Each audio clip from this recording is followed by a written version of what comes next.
Okay, guys, so we're going to jump right in here. I do want to preface this by saying that stick with me for a couple of these videos here because I'm not, while this is planned and I have a script for this actual course, I do want to show you an authentic, genuine walkthrough of it. So just like you, I'm going to be walking through, building the store myself. So there might be some pauses, there might be some lapses, and I just want to kind of, reiterate that for you. But we're going to jump right in. We're going to start building it. As you can see, I'm implementing my one email here. I've put my password in. And like I said, just like in my other dropshipping course where I teach the Amazon dropshipping method from an individual site that's hosted by yourself in most cases, that's a great model. What's great about this model is this is also automated with a plugin called a Burlo, and I'm going to go through this whole entire process for you. But regardless of what platform or way or method that you're going to use to dropship with, you need to identify a passionate niche. You need to pick, a product that people are passionate about, that people are going to want to buy from you.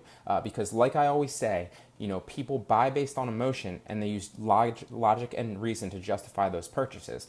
And so you're going to want a product that people really have a passion for, that drives their emotion, that gets deep, into their,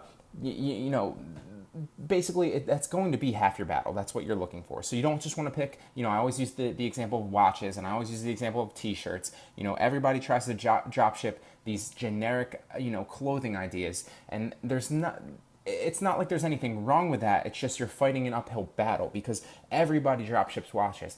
Everybody has a t-shirt, Teespring store or so on and so forth. And so you're just asking, you're setting yourself up for failure because there's so much competition out there in those niches. What you need to do is you need to pick a very targeted niche for two reasons. A, because it's going to help drive that emotional sale. People aren't going to, half the time when people make a sale, it's a split second decision. And, they're not thinking, they're not weighing all the potential, benefits and drawbacks of actually purchasing that. So you want to capitalize on that initially by picking a passionate niche, and you're also going to want to capitalize on that passionate niche because it will be easy to target later when you actually are attempting to drive traffic, whether that's free, paid, whatever the case may be, whatever route you decide to go. It will be, trust me, it will be an easier battle to fight, and if you pick a good product category / niche, that's half your battle, if not more already. So when I used to drop ship from Shopify, and I do have 2 drop shipping stores currently, but I use my other Amazon method just because I find that there's a lot less Amazon stores set up in the way that I teach that. It's kind of new. It's kind of, not many people do that, where a lot of people have Shopify stores. But you can still have, Shopify's a phenomenal platform to get started from because it's really easy, really streamlined and simple to kind of begin and maintain your store. And I'm going to show you all that too. So at the end of the course, if you want to check out my Amazon dropshipping course, feel free to do that. I'll have it linked in the bonus lectures. But let's just jump right into Shopify because I'm really excited. So knowing from future, or sorry, not from future, from past experiences dropshipping from Shopify, I know a lot of the things that are on the the Oberlo plugin from the overseas manufacturers. Because if you don't know what dropshipping is, essentially what you're doing is you're buying wholesale, in most cases overseas, and you're helping facilitate the sale of people buying in whatever country, usually locally from where you are, or all around the world, depending on how you want to set your store up, and I'll show you how to do that. They don't essentially understand or know that they're buying from an overseas manufacturer, whether it's in China, Turkey, India, Russia, wherever, it doesn't really matter. What you're doing is you're facilitating the sale of that purchase from the consumer to the manufacturer and upselling them, and turning the profit for yourself. You're keeping the difference. So that's what drop shipping is. What you're going to do is you're going to want to pick a passionate niche. Like I said, I'm going to go with Star Wars. I'm not 100% passionate about Star Wars. I do like it. I grew up watching it, but I know that there are a lot of people out there that are passionate about Star Wars. And I also know that even if there's a couple dropshipping stores, or 100 or even 1,000 dropshipping stores that all deal in Star Wars, which I highly doubt, it's still a passionate and big enough niche that can drive sales for me, where there's not as much competition and a lot of potential for growth. So that's exactly what you're going to want to try to identify. If you want to use the Star Wars example yourselves, go for it. But obviously you'll have me as competition potentially. So I'm just joking around, guys, but that's what you're gonna want to do. You're gonna want to pick a passion niche. So that's what I'm gonna go with. You can always go back and change your store name. So right now I'm just gonna maybe we'll change it to like, you know, Galaxy Gear or something like that. But I'm just gonna go with Star Wars Gear for now, or Empire Gear or something like that. So we're just gonna say Star Wars Gear as my store name. You can always go back and change that. See, a store like that already exists. Okay, so we're gonna go with let's see, Star Wars official Star Wars Gear. Yep. And then we're gonna create it. Like I said, it's just a placeholder for now. Just kind of keep the idea in mind. You can always go back and change that. So I'm gonna let this load and boot up, and then we're gonna jump right in and get started creating the store, kind of setting up the theme, and then we're gonna install Oberlo, and we'll go from there. But okay, stay tuned for that. So we're gonna get you back on track now. Essentially what we did there was we answered a couple questions, and they weren't initial important questions. They were just more or less probably questions that Shopify uses to better identify their target audience. So it's questions like, what your business plan is, how much your revenue, how much estimated revenue you have, whether you're selling online, whether you're making this for someone else or for yourself. So things like that. It wasn't really that important. But if you're building along with us, then you should have answered all those questions. You also should have filled out all your personal information, entered your other website if you have a personal website, stuff like that, your address and things like that. So this will take you to this page where you can see, it's welcoming us. You can also identify the importance, and like I said, you can change this later, of really picking a good store name, because what I teach is to eventually down the road, we're going to add a domain here. So you're gonna get your own personal domain name, and you're gonna purchase that and add it to this store. But just on the off chance that you don't want to purchase a domain name, it's important to identify the fact that your store name will be here up in your domain name if you don't purchase your own. So you can see here it says official Star Wars Gear.myshopify.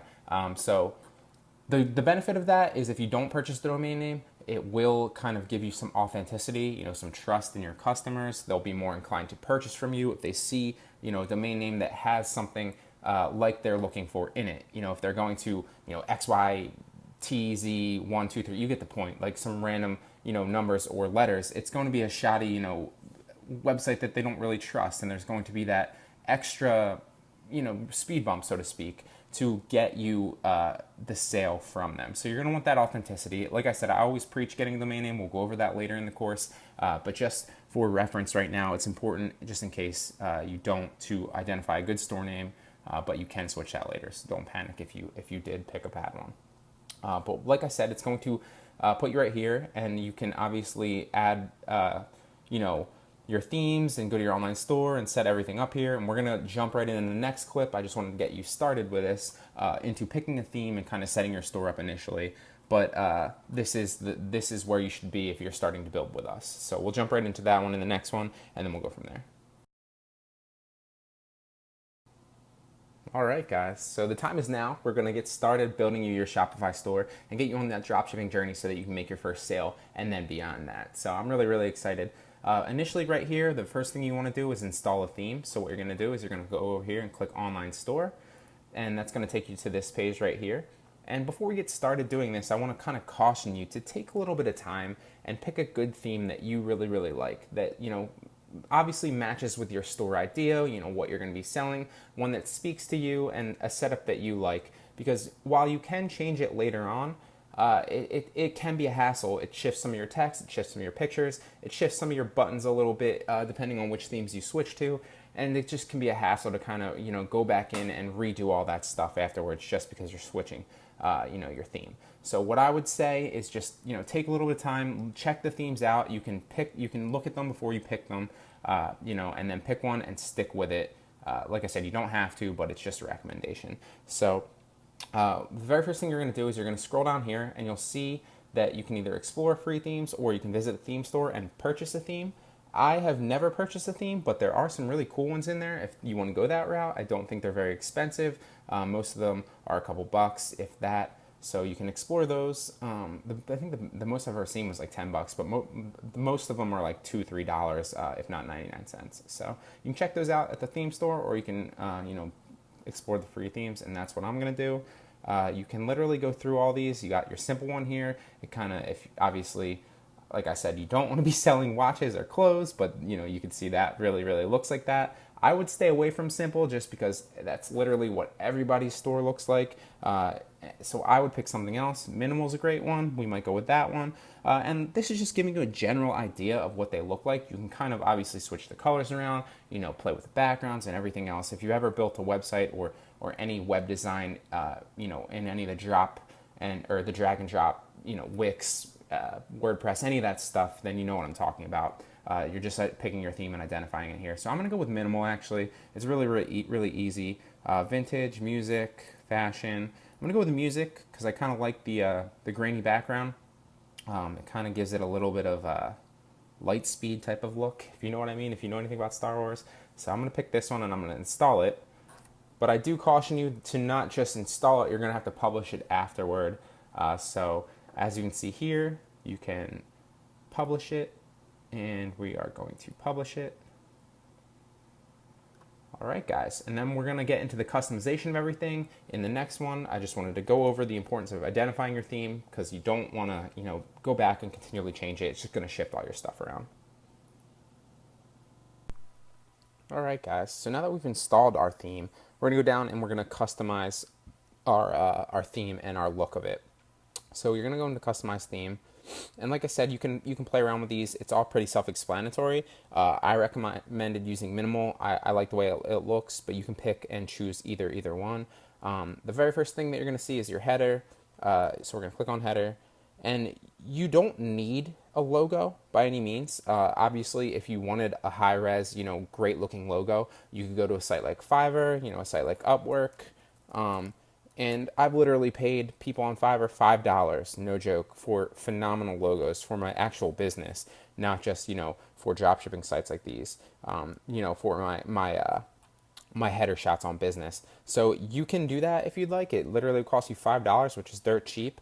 They do phenomenal work. Or you can go to a free site like this, like freelogodesign.org. This is one that I use from time to time, just for the sake of this course. I just made one. It's not that great. It just, it's a low res image. You can download it for free. If you'd like to download a high res image of the one that you created, I think it's $3.99. But at that rate, you might as well just go to Fiverr because you can personalize it a little bit more. You're not strapped to, building it on a site like this. And the people on Fiverr just, they obviously do that, for a living. So that's what I'd recommend if you want to go the free route. Free logo. I can't speak. Sorry. Freelogodesign.org. It's great. That's literally just what I did, just for the sake of this course. But you don't need a logo if you want to go the route of just picking a picture. You can do that. I would recommend picking one that's not on Google or something like that, or Google Images. You should go to a site where there's no royalty or anything like that. They're 100% free images, so there are plenty of sites like that. Just Google them. But I made a logo for this, so I'm gonna just quickly download this logo. Forget where computer's being a little bit slow here. Doesn't look like it's here. Give me 1 sec, guys.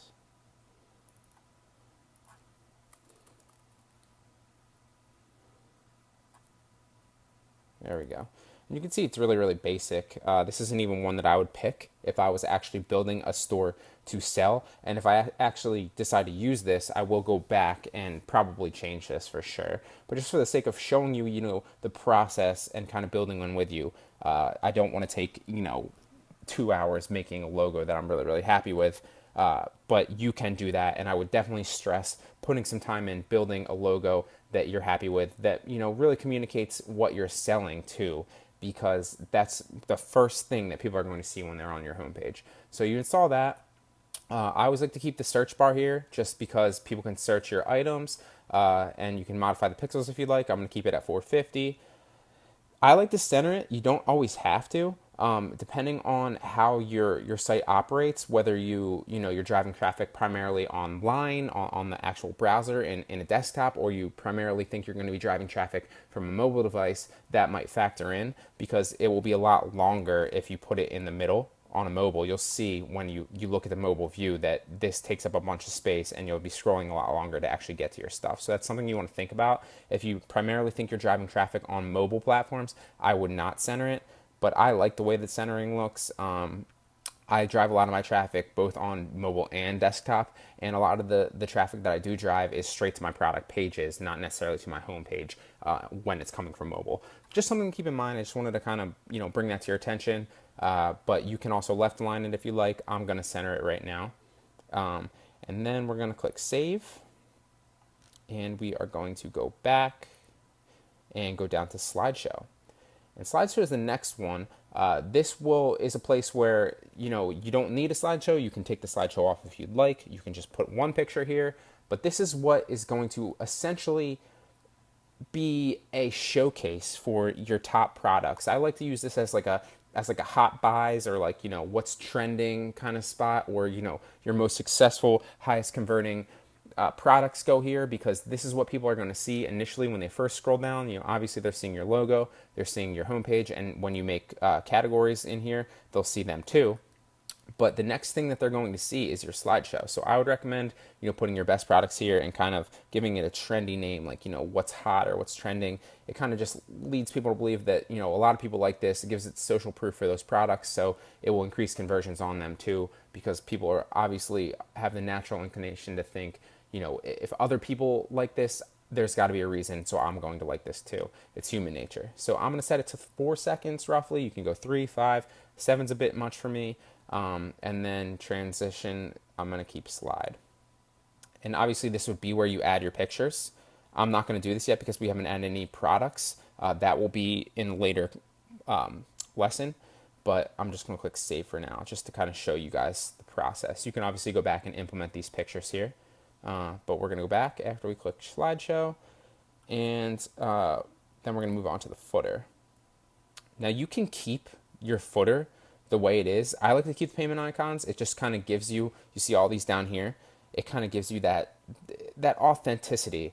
People see this and they think, oh wow, all these are accepted. It's just good business. It looks more authentic. It looks more legit for your site. Because if you don't build your site right, a lot of it can look kind of shoddy, and it doesn't give that trust factor that you need to make sales, which is why I say pick a passionate niche, because then people will literally be more concerned with purchasing the product that they thought, and not give as much time and effort dedicated into analyzing your site and stuff like that. So you can do the news if you want to establish a newsletter. It's a great, phenomenal marketing technique to have a newsletter. But in this sense, I don't really put a newsletter out for my dropshipping sites. I have a lot of other businesses online that I'm doing and that I do, and I just don't think there's not enough bang for your buck when you're dropshipping from overseas to send a newsletter. I mean, if you wanted to go that route, that's definitely possible. You could, put it up higher on your site if you'd like, or you could, even keep it here and send out, the latest deals that you're running or stuff like that. It's something to keep in mind. But in my experience, while newsletters and email capture is phenomenal, and I teach that in a lot of my courses, it just doesn't work for me in this sense, so I'm going to delete it. Then you're going to go down to menu, your links here. You can have your social links if you have other social icons. I'll show you that later. We're going to establish an Instagram first and foremost, because Instagram is the best driver of free traffic, in my opinion, and then obviously Facebook is a very, very, very close second. They're both phenomenal drivers of free traffic. We're going to go into a little bit of paid advertising for Facebook. I'm going to give you kind of an overview of that. It's really, really in depth. To get into that, you're going to want to, target a specific niche and pages and stuff like that, and then you're going to want to retarget and go back and fix it and kind of more optimize it. But I'm going to go into that in later lectures, like I said. So if you have social icons here already, that's great. Implement them. We don't have ours yet, so we're not going to put them there, but it's just something to keep in mind. And like I said, I delete the newsletter sign up because I don't use that. Then we're going to click save, and we are going to go back. And that's really just the initial startup for it. You can talk about your brand. I kind of delete this usually unless you have a good, you know, I don't like to put too much of it in because this is, in my experience, pictures sell a lot more than words. Words are great, but pictures really communicate to the customer a lot better. So if they're scrolling down and they're seeing your slideshow, which would be here, once you implement pictures, and then obviously your feature collection is down here, I don't necessarily like to put a lot of talk about your brand or a paragraph here because I feel like it breaks it up and kind of it kills conversions to the lower stuff, and that's not what you want. So I X out of this. I don't put this here. I will show you how to create an about page to kind of put on the side just in case people are looking for it. Then they can go that route and click that and go to that page individually. But I'm going to delete this. You can keep it and put something here if you'd like. If you do put something here, I'd recommend keeping it very, very brief, to the point, and not very, very long. So we delete that. The very next thing that you're going to go to, I'm going to hit save, obviously. And then we're going to go into the feature collection. And like I said, we don't have any products yet. You can kind of adjust this how you like. I like, depending on how many products you have, and I remember that while there's not too many overseas from wholesalers for Star Wars specific products, in my case, depending on what you're drop shipping, there could be a lot more. So, I mean, you can add more products per row, you can add more rows, and that will give you a bunch more, as you can see, featured products on your homepage. Obviously, I'm going to show you how to make a catalog with a bunch of different categories in it, but, homepage conversions happen a lot more frequently too, and that might be a route that you want to go. So, just for the sake of this, I'm going to keep 2 rows here, 4 products per row, and I am going to put the sale circle on it. What that's going to do is put a little sale sign here. It helps increase conversions, in my opinion. I'm also going to put the product sold out circle, which will say the product is sold out. A lot of people recommend not doing this. I completely disagree. I think putting the sold out circle kind of gives you like I said, the authenticity of before, but really what it does is it subconsciously communicates to the customer that's coming that, hey, this is sold out. Other people have bought this. This is so in demand that not only have other people bought this product, but there's obviously other people coming to this site and making purchases. So it will give that trust and really kind of minimize the barrier between you and making the sale for them. They'll be a lot less skeptical, is what I'm really trying to say. So then we're going to save that. You can center the text below the images. Actually, I'm going to do that too. I don't always do that, but we're just going to do that here. Then we're going to click Save Changes, and we're going to go back to the themes to the main page. And then we're going to get into the next one, and I'm going to show you a little bit more down this route. All right, guys, so now the fun part, we're going to pick your products and start the actual drop shipping model. Now, this happens once you've kind of played around with your theme a little bit. You've kind of optimized your homepage slightly. Obviously, you're not going to install, like I said, any of the slideshows yet, or any of the hot products or featured products section like that, because you don't have any products yet. But you're going to want to make sure your theme and your logo and everything else is kind of squared away, and that it meets with your approval, because it will be a lot more difficult to do that once you have products in there. So take some time, make sure that you're happy with that. Then the very next thing we're going to go into is apps.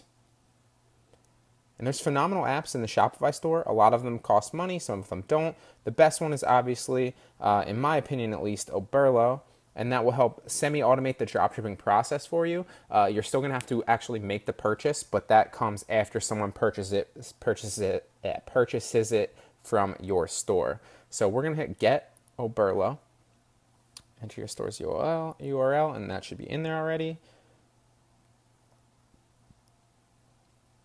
Okay, so then there we go. Official Star Wars, install the app.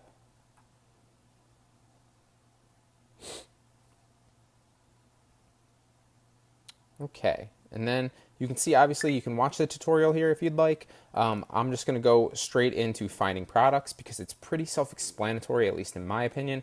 And you'll see that this is the Oberlo homepage and setup. I don't care, Thomas. Go away. I hate these things. You'll see that this is the initial setup that you have. When I was first starting out, I did drop ship, believe it or not, women's swimwear and bikinis.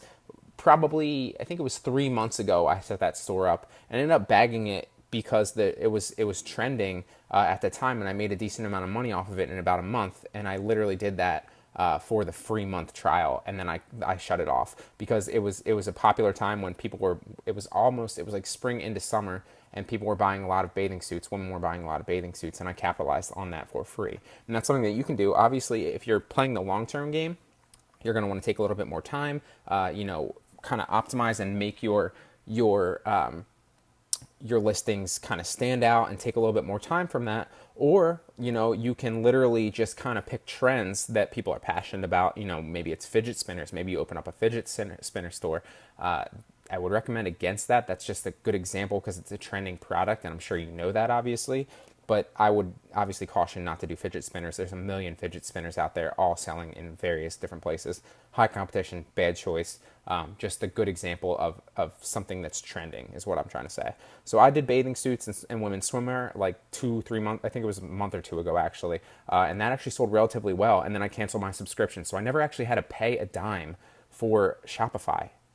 In that model. And essentially what you can do is you can play the long-term game and keep the store open, or you can, literally just keep hitting on trends for the time being. And like I said, you can use that 14-day trial to your advantage. But then what most people don't know is because a lot of people don't ask. And all you have to do is simply ask, and they will literally give you more time. And you can continue to create Shopify stores with Shopify trials and capitalize on trends for a month or two and utilize that to your advantage. So you're not going to want to remove the password. You're going to, once you do apply and give your email, you're going to want to kind of get in there and optimize your store as quick as possible to utilize that time window to start making sales fast. But like I said, you can play the long-term game or capitalize on trends and just continue to do that. So we're going to get into the kind of how to pick products. One of the great things about Oberlo and the online manufacturers is the descriptions are already there, but like I'll go into it briefly and show you the example I'm going to show you. But the descriptions aren't very good. So there's product information there for you, but it's not the best layout. So you're going to want to obviously switch the product information. I'll show you what I mean. But they do have pictures, which, I mean, obviously a lot of the pictures aren't very good, but they do have pictures that you can use. So that's a good thing. And some of them are good. So I'm going to show you, there's fidget spinners right there. $12.99 is outrageous price. I'm doing Star Wars, so I'm going to search the store for Star Wars. You can, before I get into that, you can literally go into categories and search that way. Obviously here's watches. Everybody does watches, shoes. Like I said, I would pick something that's really, really targeted, but you should have already done that already and really drives passion. Star Wars is a great one for that. So I'm going to pick Star Wars, search the store for Star Wars, and we'll see what comes up. And literally, that's not Star Wars. That's not Star Wars. This is Star Wars. That's cool. I remember there used to be a lot of other Star Wars stuff here. Yeah, okay, so here we go. You got Star Wars Ice Tray, Star Wars Ice Tray, Star Wars LED Stormtrooper helmet, Star Wars electronics. I believe that there was really cool Star Wars lights that I saw, and obviously there's a bunch more here. But I'm just going to go through is that a Star Wars minion? That's really funny. And you can see how cheap these are. I mean, this Star Wars helmet. Let's just click on this for a second. And obviously, you're going to want to add, you don't have to add them all. What I like to do is I like to look at the rating first and foremost, because you don't want returns. You're going to want to make sure that you go up here and you sort it by, go to advanced, sort it by, okay, here it is. Sort it by order count. And what that will do is that will not only sort it by order count, but it will sort it by rating too most of the time. Okay. Feedback score, price, sort by relevance. Okay. It's been a minute, but there is a way to sort it. Essentially what you're going to want to look for is you're going to look for how many orders they had, whether they or not they have ePacket. You don't need ePacket, but it helps because ePacket kind of minimizes the day and it gives you a tracking number once you get it into the States. Or, in your case, whatever country it may be, I'm shipping from the States. So ePacket's great. It kind of minimizes the time. If it doesn't have ePacket, that's not necessarily a a be-all end-all. You can still use it if it doesn't have e-packet. It just might take the shipping a little bit longer. And I like to say at the end of the shipping page, like when people go in to make the purchase on the shipping page, I like to have that disclaimer there, so that obviously you can go back and say, look, the site says it takes 2 to 3 weeks, or it could take 10 to 20 days. But so that disclaimer will be there, because you don't want unhappy customers, you don't want returns. It's just a hassle. But you can see really how cheap these things are. This helmet is literally a helmet people can wear, and they're selling it for $3. You can probably upsell this for like at least 20, if not 30, to be honest. So that's a great product to have. We can add that to the store. We'll show you. But you can literally add all these products, and you see 8 orders here. Not too much, but it has 5-star ratings, so that's good. You're gonna want to look for more orders than that, but you're also gonna look for high ratings. So we're going to go in and add all these. Let's add this Yoda just to kind of show you. This is 10. Oh, this is one of those cool fighting Yodas. That's cool. I'm going to sell this. So basically what you're going to do when you do this is you're going to go back to Oberlo, and you're going to say add to import list. And you can literally go in and add all these to your import list if you want. This I probably wouldn't add because it doesn't have any ratings yet. I don't want to be the first person to find out what people think about that. We'll add Darth Vader here. We'll add the Stormtrooper mask. And then just to give you an example, you can go through and add all these because it's going to take you a little bit of time, and this is going to be spent where most of your time is spent, adding products to your import list, then optimizing the import list and your listings.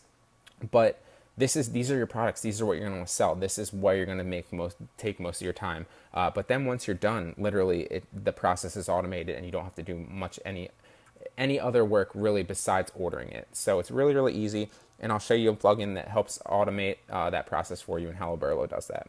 So then once you add all those products that you picked, you can kind of keep in mind that you're going to categorize them too.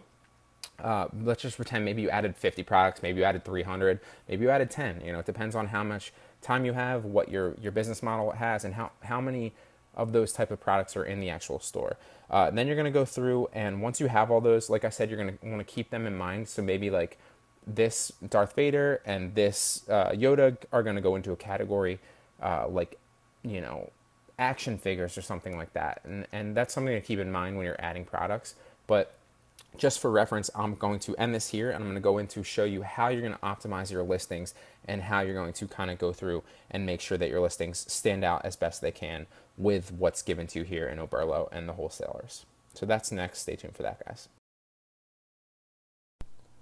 Okay, so now we're going to get into the actual optimizing of the products and what you do to kind of, set the price, modify the description, choose the images, because a lot of times you'll see that some of the images are bad, some of them have, watermarks on them from the manufacturer, and you want to avoid that if possible. You're not always able to, but it can be a small, minute detail. And then you're going to change, listings and stuff like that. So initially, this is where you'd add it to the collection right here under the name. We haven't added any collections yet, but I'm going to show you how to do that. So you can go back into your product listing and set the collection, according to what you wanted. So like I said, this might be, action figures or something like that. And you can add them later. You can also add them later in my products.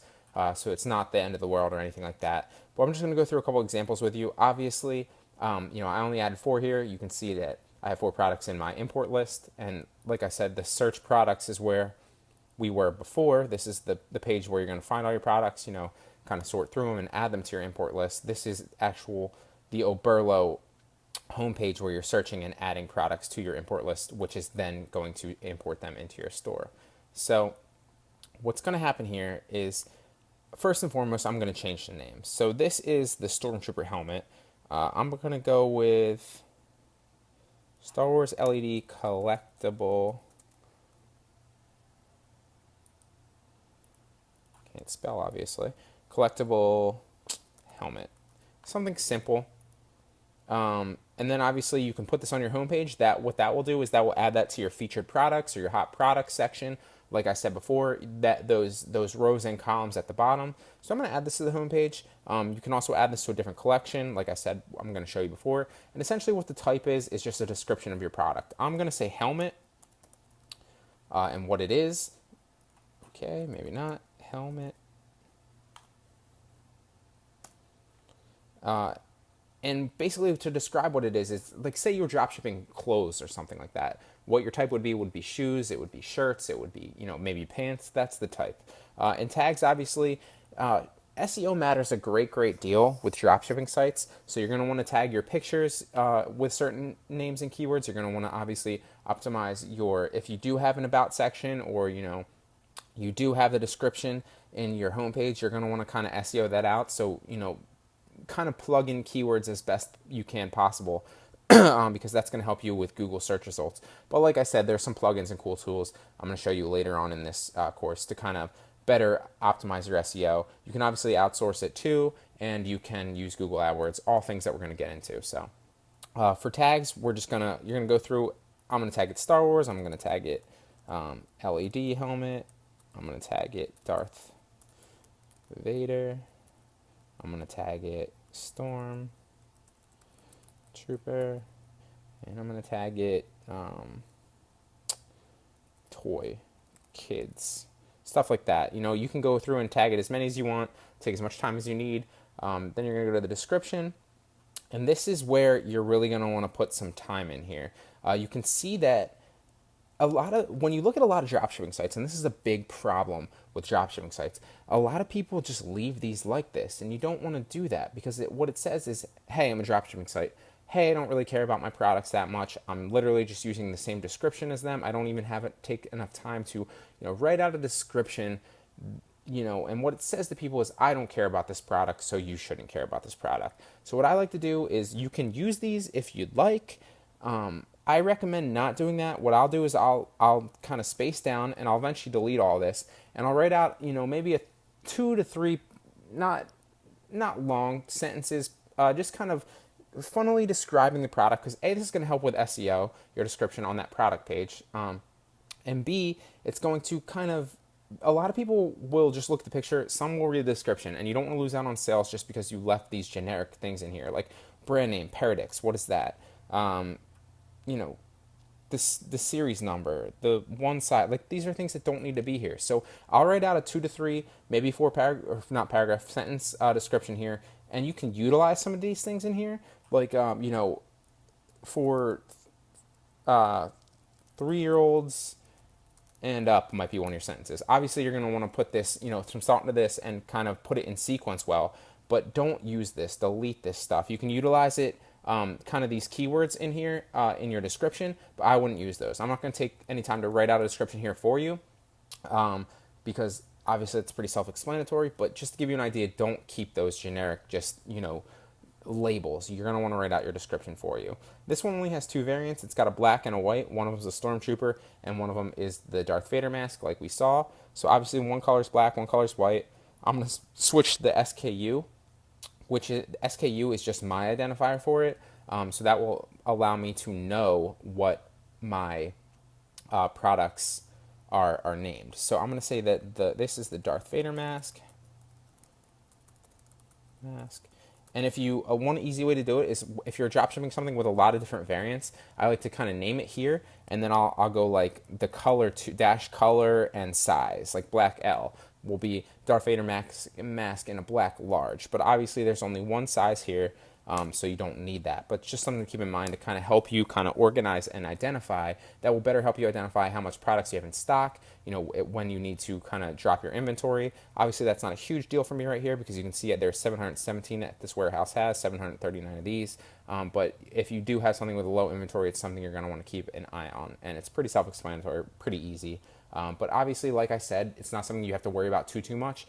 A lot of people stress not selling out of things.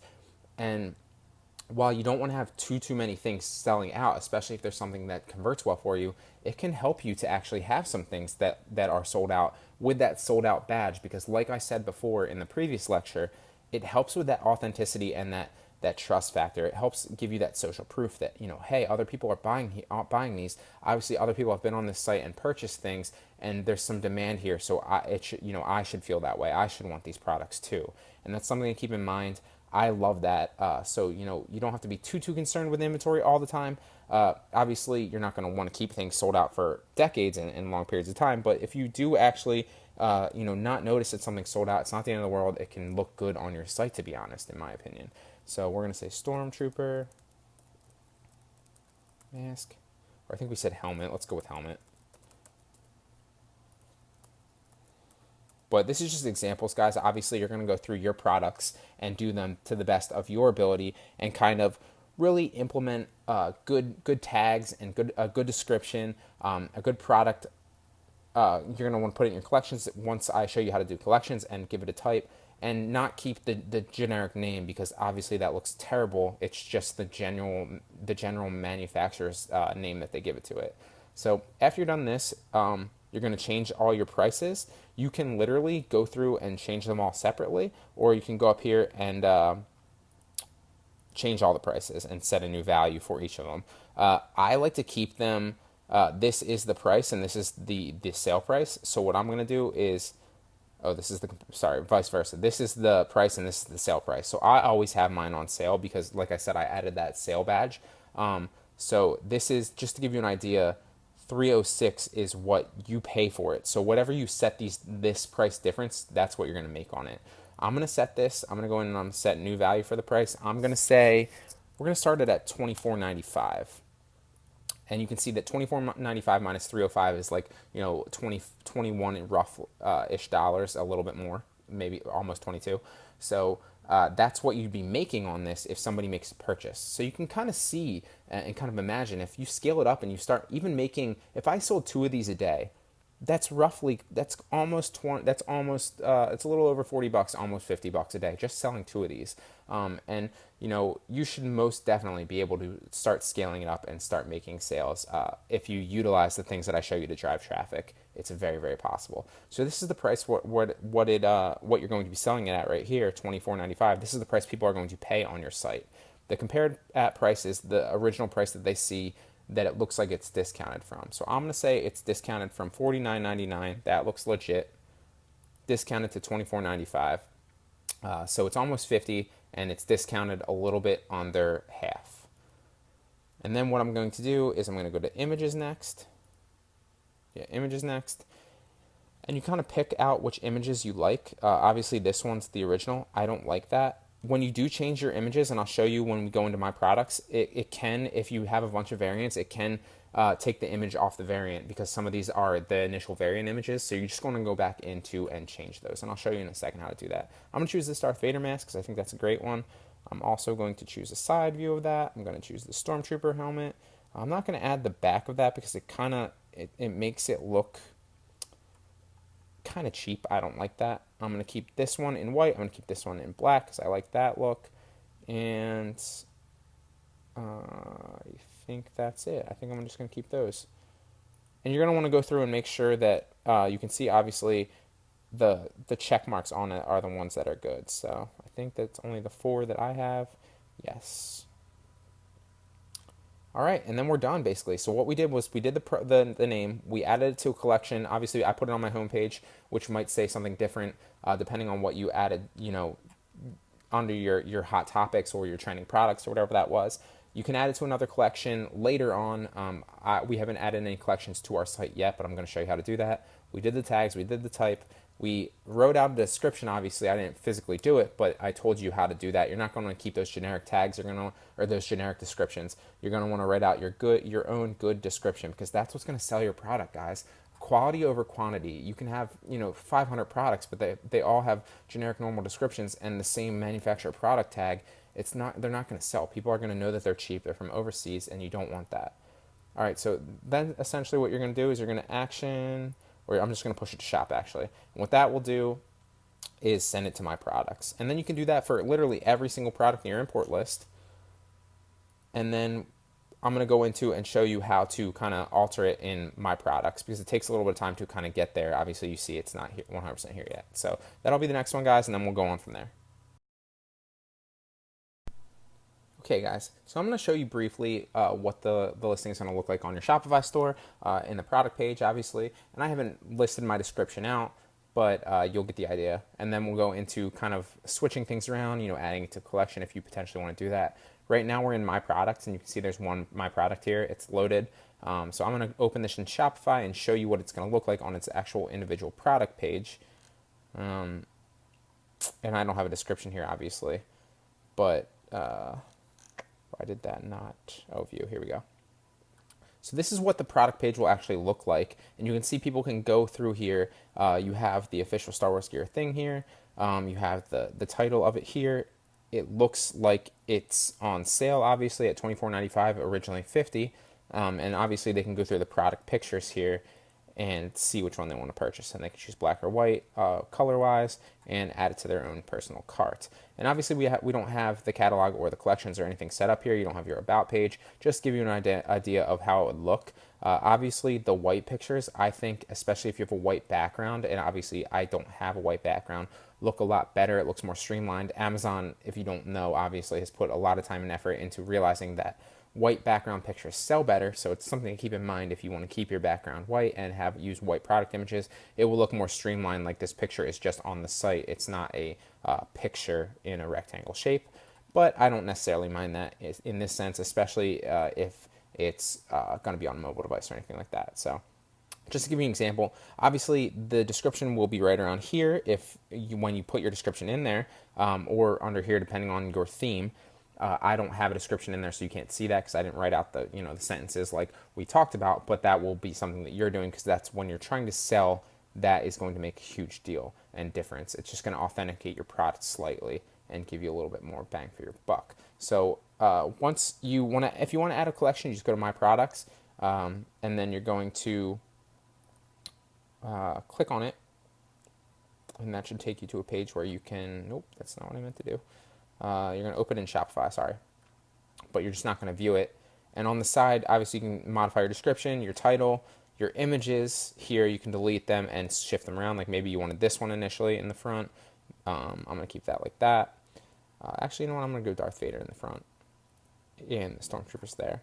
And you can see down here, you can modify your SKU, your price here on your variants. And over here, you can retag other stuff if you'd like and add it to collections. This is what I mean. So once you make your collections like later, and you're going to want to add your certain products into those collections, obviously, so that people can search through collections and better find products like that, you're going to literally simply click My Products, open them all in Shopify, and then just add it to a collection. So if, we had a helmet collection or a collectible collection, we'd literally just search that here and add it, and it would pop up under homepage.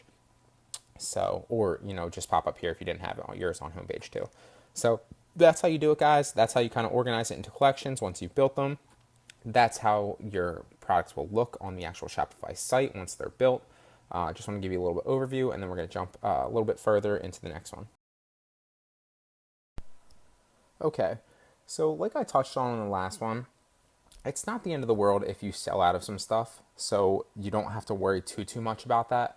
But just in case you don't want to do that, I'm going to show you how to, set up auto notifications so that it notifies you when you're low on inventory and you run out, so that you can obviously either change your product, take it off, or find another manufacturer that has that same inventory. So, but what you're going to want to do is you're going to go to Apps. Obviously, we only have Aberla plugged in or installed right now, so we're going to go to Aberla. And then you're going to go to this little thing right here, which is your Settings tab, Shop Settings. And originally right here, before we get into that, I'm going to set the products as taxable, just so I don't have to worry about them. I'm also going to set the unit of measurement for weight to pounds because I live in the U.S., and the majority of my sales will be U.S. driven, but you can keep it kilogram, you can keep it, whatever it is that you use in your target market that you're selling to. If you're selling to all of them, I would recommend kilogram because obviously if it's outside of the US, the majority of Europe and other places use kilogram. So I'm not going to set up custom tracking URLs, but I am going to notify customers about their order fulfillment. So you can click that too. Then we're going to go into auto updates. Oop, I forgot to save it. Stay. We're going to save. Don't forget to save or publish when you're doing your themes, guys, like I almost did. So auto updates after you've saved. Then when a product disappears, you are going to, I'm going to unpublish the product when it disappears, and I'm also going to notify me. You know what? Actually, I'm going to set it to, I'm going to unpublish it, but I'd rather choose to unpublish it myself. So I'm going to say do nothing and notify me so I can unpublish it myself, or potentially find a manufacturer that has it still. So when a variant disappears, I'm going to say do nothing but notify me. When the cost changes, do nothing but notify me. When inventory changes, I'm going to say update it automatically. And then remove the variant, do nothing else. Yes, actually, so everything's perfect here, but I'm also going to say remove the variant, not do nothing here, but notify me. So I can, because you don't want too many variants that are sold out because it won't give you that badge or anything like that. It will just be one more thing that the customers get confused with, and it's not necessary. So that's how you do it, guys. You get notified when these things change. That way you don't have to, worry about them, nonstop, and you'll get a notification where you can literally go back in and change them, so you'll know. Okay, guys, so now it's time to create some collections to throw your products into and organize better so your customers can kind of search through your products better. So what you're going to do is you're going to go over here to products. You are going to go down to collections. Then you're going to create a collection. And obviously you saw that homepage there before. That's your initial homepage and hot topics or trending products collection from your homepage. So title of your collection, I'm going to say helmets or collectibles, but I'm just going to say, yeah, I'm going to go with collectibles. You can make it whatever you want. You can make multiple collections. I always recommend that. You don't necessarily need a description for it. I always click manually select products. You don't want to automatically select them because that will select them based on type, and you don't always, sometimes your collection is a little bit broader than just type. So you can also edit your SEO right here for search engine. I recommend doing that. Page title would obviously be collectibles. I'm going to even say Star Wars collectibles. Meta description, you can write out your meta description, just briefly, a couple sentences about, Star Wars collectibles or why they're important to have and their importance of that. Just kind of implementing keywords in it. And you get the picture. You don't need detailed descriptions. Just kind of implement some keywords to kind of help that. And then if you obviously add a general collection image, you're going to upload that, and then you're going to, let's just, for the sake of adding an image, add this. And then what you're going to do is you're going to click edit and edit the image. And right here where it says image alternate text, you're going to want to, let's just pretend this was a Star Wars type of thing. What you're going to want to do is you're going to type Star Wars collectibles, and then save it. And then, because nobody will see that, but that tag on your image will help you rank better in SEO search engine results. So that's what you do, guys. Then you're going to obviously want to save collections. Just for the sake of this, I'm going to remove this picture. I just want to show it to you. Then you're going to click save, and it's going to bring you to this page where your collection is kind of shows you what it is. And then you can either add products here. Obviously, we only have the collectible helmet, so I'm going to add that. You can do it here on this page. I added one product, as you can see, to that collection. Or you can, like I said, also go back to, we're going to open up apps again really fast. If you don't want to do it from here, and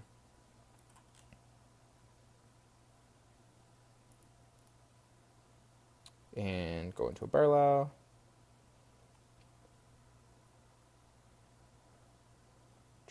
And go back into this little thing right here is where you kind of go to search products or your import list. I'm going to go to my products because I'm going to show you that when you open this in Shopify, if you're trying to add it to a collection, if you didn't add all your items to collections on that last page where you created your collection, what you're going to do is you're going to open it in Shopify, and then you can modify it from here. And you see that I did, so collectibles is right here. But if I didn't have that on there, I can literally just, it would pop up and I'd pop search collectibles in there.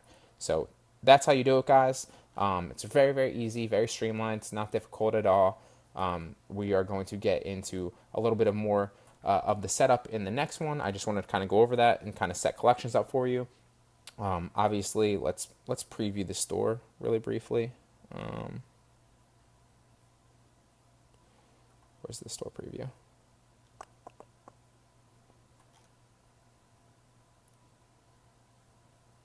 Let's customize the theme. I think you can preview it in here if I'm not mistaken. Okay, yeah, so there we go. So obviously this would have once you add enough pictures in this would be your slideshow. And you can see that I added it to the homepage, so it's sitting right here. But if you didn't add it to the homepage, it wouldn't be right there. And I like that little sale thing, the little sale sticker. It just kind of adds a little bit of extra designation. One caveat for that though, you don't want to have a sale on every single item. So, you kind of want to drive traffic to a couple of certain items. It kind of help conversions on those items. Maybe your big ticket products or something that you're really, really pushing, but not every single item. And then obviously in your catalog right here, you can see that we're going to set up the collections in the next one, but this on your homepage up here after your catalog is where your collections will be. So collectibles will be up here. Maybe if you're selling clothes, it'd be like shoes and stuff and trending products and stuff like that. So we're going to get into that one in the next one, guys. I just want to kind of briefly go over that with you and kind of show you how that works. All right, so now we're going to set up some of the settings to get your store kind of optimized and working correctly and kind of protect you a little bit on the back end and set up your payments. So here we're going to go down to settings. We're going to go to payments, and I recommend, obviously, my email set up for PayPal initially. If you don't have an email if the email that you registered with Shopify initially isn't a PayPal eligible email, meaning you don't have a PayPal account already attached to that email, literally just edit it and you can add an email that way. That will help you set up PayPal. I recommend always using PayPal. A lot of people, it will help your conversions because a lot of people trust PayPal. They know that, they have a little bit of a resignation of putting their credit card into a site that they're not 100% familiar with. And obviously the majority of your customers initially when you're drop shipping will be customers that aren't familiar with your site 100%. So this will add an incentive for them to buy. They'll trust it a little bit more because they have that PayPal button. They don't have to put their credit card information in on your site. So it doesn't really matter about the trust factor that much when they're checking out. So it's good to have that PayPal button there. You're always going to put that in. I also recommend doing Shopify payments so you can set that up. That works really, really well. And if you want to go the Amazon Pay route, that works too. I don't do that. I literally just keep Shopify and PayPal. I find that they're the two best, most converting ways to accept payments. Now we are going to go into, is there a save button? No, there's not. So we're going to go back to settings. We are going to go to taxes and shipping. Let's first hop into shipping. And you can see that this is the site where you're shipping from. This is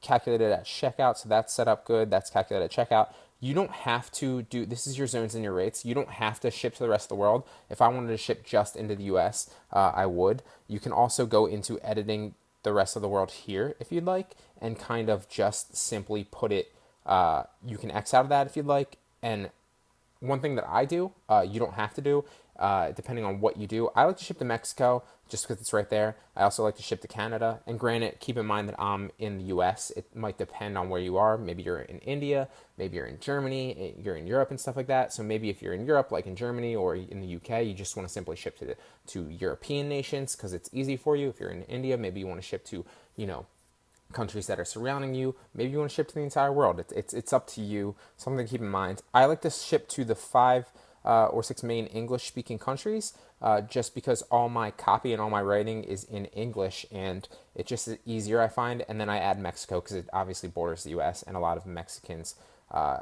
speak English. So I do Mexico, Canada, the U.S., the U.K. I do Ireland. And I do New Zealand, and I also do Australia. So that's what I like to do. You can keep it how you'd like to do it.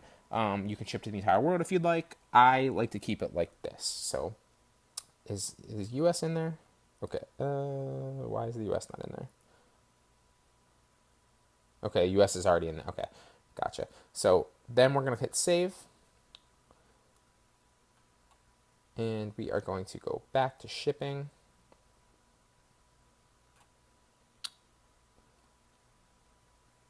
Okay, so 234 countries are not covered.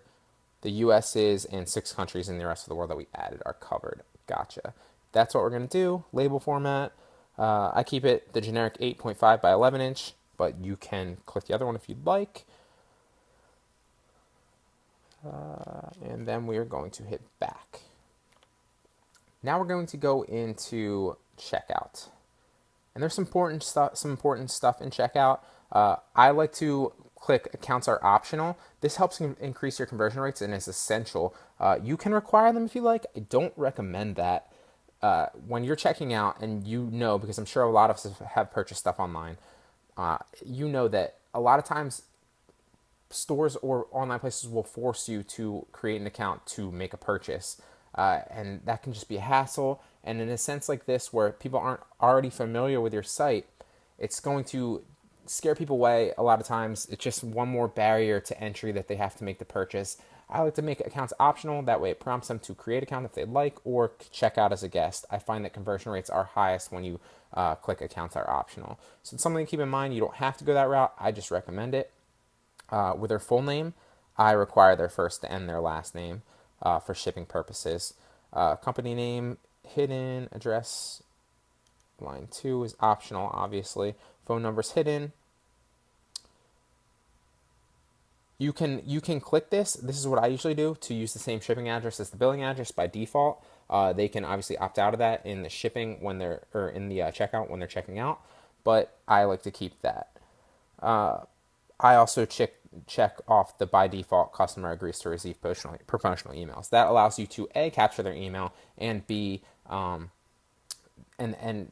B, it really kind of increases future sale potential because you can obviously send them promotional emails so that they come back and make more sales in the past, because you want reoccurring customers. You're not just in this for one sale. You're going to want to continue to make more and more sales. After an order has been placed, you are going to do not automatically fulfill any of the order's line items. You're going to do that manually or semi-manually, semi-automated. I'm going to show you how to do that later. Obviously, automatically archive the order. And then we're going to go down here to the refund policy. And one of the phenomenal things about Shopify is you can auto-generate a sample refund policy. And that will literally, it authenticates your site, number one, because all this copy is already written for you. But you can add in little bits and pieces here and there. I wouldn't, to be honest, recommend being too sneaky with some of these things. But sometimes people like to go in and they'll add, certain specifications, like you can only return an item that is this or that, and they'll kind of throw it in down here in some of the fine print where you're not really looking for it. You can do that if you want, or you can just auto-generate. I would kind of put some thought into that and do that as you want to. I'm going to generate the sample privacy policy and the terms of service just to give you an example. And obviously they're all automatically generated for you, so you don't have to do anything. If you like to kind of add specific things in there and kind of plug them in, that's up to you. But just for the sake of showing you how to do this, I'm not going to. So then we're going to save that. And then we are going to go back up. Always save if there's a button. Remember that, guys. And then we're going to go back up to taxes. I'm going to say all taxes are included in my prices. You don't have to do that. You can additionally charge taxes and shipping rates. I find that, especially if you're already making a premium on dropshipping sites, and that's basically what you're doing if you're dropshipping wholesale with this method overseas, you're already making a decent amount of money. I don't charge additional for taxes. I find that lowers my conversion rates, and it upsets people at the end when they're checking out and they're charged more for taxes. So you don't want any underlying fees. You don't want any underlying hidden shipping rates. I don't do that, but you can if you'd like to. So I'm going to save it like that. And then we're going to go back to settings. And that's really all the general ones that you need to know. You can fix notifications as to your preferences if you want. I don't really play around with that too much. You really just want to focus on the payments, setting that up, obviously auto-generating your stuff in checkout and setting that up, setting up your shipping to the countries that you're going to want your shipping to, and setting your taxes. Okay, so now we're going to add some pages to your site to kind of give you a little bit more authenticity and a little bit, more bang for your buck and a little bit of depth on your site. So I like to add an About Us page, kind of gives your company / site / dropshipping model a little bit of backstory. So if customers are interested, they can look on that, they can look at that and kind of see your story. It gives you a little bit of whatever you want to say, but it gives a little bit of spin and kind of helps the customer relate to you better. And then we're going to obviously add a contact us page so people can get in touch if they have an issue or a question like that. So the way that we're going to do this is we're going to go to online store. We are going to go to pages, and then we're going to add a page. And then you can see that we have this right here, this template, and we are going to click just normal page because we're going to set up an about us. So about us, you can also add a picture here. This is literally what you're going to put your content. So you're going to, fill out an about us. I like to say something, I'm not going to fill it out in depth here, but I would take a little bit of time here, maybe a paragraph or two. I also like to add an image here. So you can also add your and I'm going to add image alternate text, Star Wars gear, official Star Wars gear. And that will kind of sit there. You can wrap that in the middle if you'd like, center line it. Another thing, if you're going to center line it, you're going to want to space it too. So I like to space it with like an inch or so.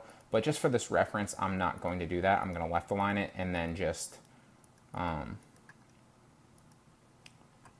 not going to type anything, but just to show you. So if I was going to type something, where is it? Right there? That's weird.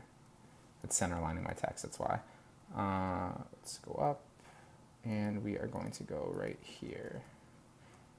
Okay, so if I was going to write something here, I would say, kind of give my backstory of my company that I'm starting. I would say something along the lines of, I've grown up watching Star Wars my entire life. I love everything about it. It's always been my dream to kind of, monetize that in a sense and help bring the joy that I get out of Star Wars to everybody else in the world that, might find joy in it too. Something like that. You're going to want to relate to your customer. You're going to take a little bit of time and think of a good storyline for your company that people can relate to. I also like to throw in at the end of that, we're a small family business, we really appreciate all of your support, and we genuinely love every one of our customers. We're always here for you. If you have any questions, please visit our contact page, and that way that will kind of help drive traffic to your contact page and vice versa. Stuff like that to think about. That's what you're gonna do with your about us. So I'm gonna cancel this, but obviously you're gonna save that. And then we're going to go into add another page, and we are going to click a contact page. So we didn't actually add our about us page, but you will be doing that on your site. For our contact page, you don't have to write anything in here. You can, if you want, you can list some things. I like to just set it up with a page.contact, and that way you don't have to worry about any of it. And obviously for both these pages and your collections, you're going to edit your SEO. Just make sure you have a page title and kind of a meta description with some keywords in there. It just kind of helps rank you better for your SEO. I'm going to save this, and you'll see how it previews. So that was that. Let's go into, okay, so it was created successfully, view your online store. So you can see here that this is the contact page that it's set up. You didn't have to do anything. When people come to this page, they're literally just going to type their name and their email, and then it will send you an email to the email that you register. And that's how they'll get in touch with you. You don't have to do anything. You don't have to set that up. Obviously, if I did an About Us page, that would be up here too. The contact page will be right here too. And this will be center aligned, obviously, too. So something to keep in mind, keeps it very, very simple, gives you a little bit more depth on your site. Doesn't just kind of look like a landing page with products on it and a catalog. It ends up being kind of like a website. So that's something to keep in mind. I just wanted to let you guys in on that. So you could set your About Us page. Like I said, take a little bit of time, write a good story, make sure you kind of communicate to the customer why you love those products, because if you care, they'll care. And if you don't care, they won't care. So take a little bit of time and put some effort into your About Us page. Okay, so now we're going to get into organizing our menu so that we can see those pages and those collections that we've already implemented. Obviously, I didn't add the About Us page. I only added one collection element, which was collectibles for the helmet. But you are going to have a lot more because you're going to put a lot more products and a lot more depth into your store and actually get those going. So to get that started, we're going to go here to Online Store. And then you're going to go down to navigation this time. And right here, you're going to go to main menu, and you can see here that it has the home with the home page and the catalog with all products. I like to keep that way. You can create sub product catalogs if you'd like to do that. I like to keep it just catalog because I like to add my collections. I don't usually have like 10 collections. I usually have a couple of them. So I like to just keep the catalog so people can search through all the products if they like. You can rename it if you'd like to switch it around. But I'm obviously going to add menu items here for the About Us, for the Contact, and for just to show you as a reference the collectibles collection. So right here we're going to type in About Us because it's going to be our About Us page. And click this button, and you're going to click, I obviously didn't add the About Us page, but it would be page, and then it would be, obviously only one that's here is Contact, but it would be About Us if the About Us was here, and I actually created that. So we are going to just delete that for reference, but just to show you that's how you do it. Then we're going to go down here for the Contact page, and we're going to go to Page, Contact. And then right here, I'm going to add, this is how you add collections to your menu bar. I'm going to say collectibles because that was my one collection.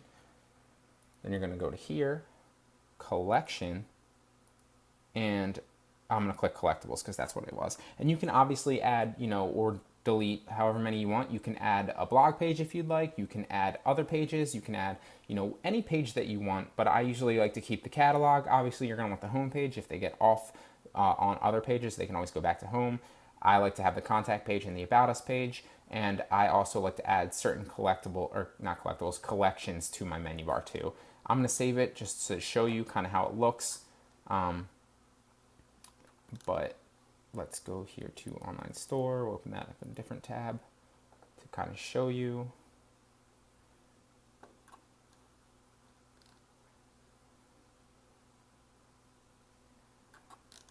I forget how to preview that. Let's go customize theme. Okay, yeah, so here it is. So this is just a preview of it. And obviously, like I said before, your slideshow will be full of pictures once you implement them. You can go into your theme and just go to slideshow and then add that content here from your slideshow. But you can see the one product here. You're gonna have more products, like I said. But just to give you an example, you have collectibles, that's your own collection. That would take you to your collectibles page, which would obviously have more. You're going to have your Contact page, and you're going to have your About Us page too. And then obviously your catalog's going to have all your products. You don't have to keep that if you like. If you don't want it, I like it. And then your home page, obviously. And I also like to change this feature collection. I changed that right here. Obviously you can see in your themes. I like to change that to like trending products or something like that. It kind of gives that level of these are trending, other people want these are the in-demand products, and you can kind of feature some products up here on your trending page. I wouldn't go more than 10 to 14 to 20 of them. You can if you want, but I like to keep this kind of exclusive and kind of really push these products. So we're going to save that, and then we'll get into more in the next one.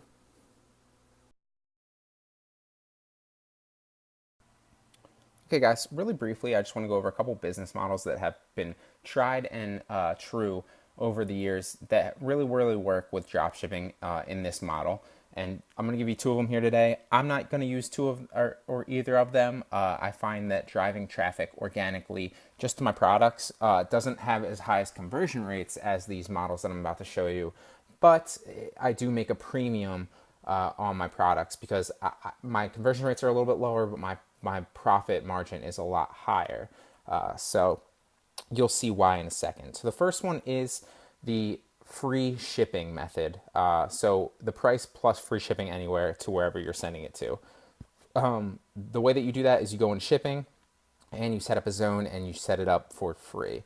That business model works really great. When people see, you can obviously give them free shipping, or you can just upsell your product slightly more to account for the shipping.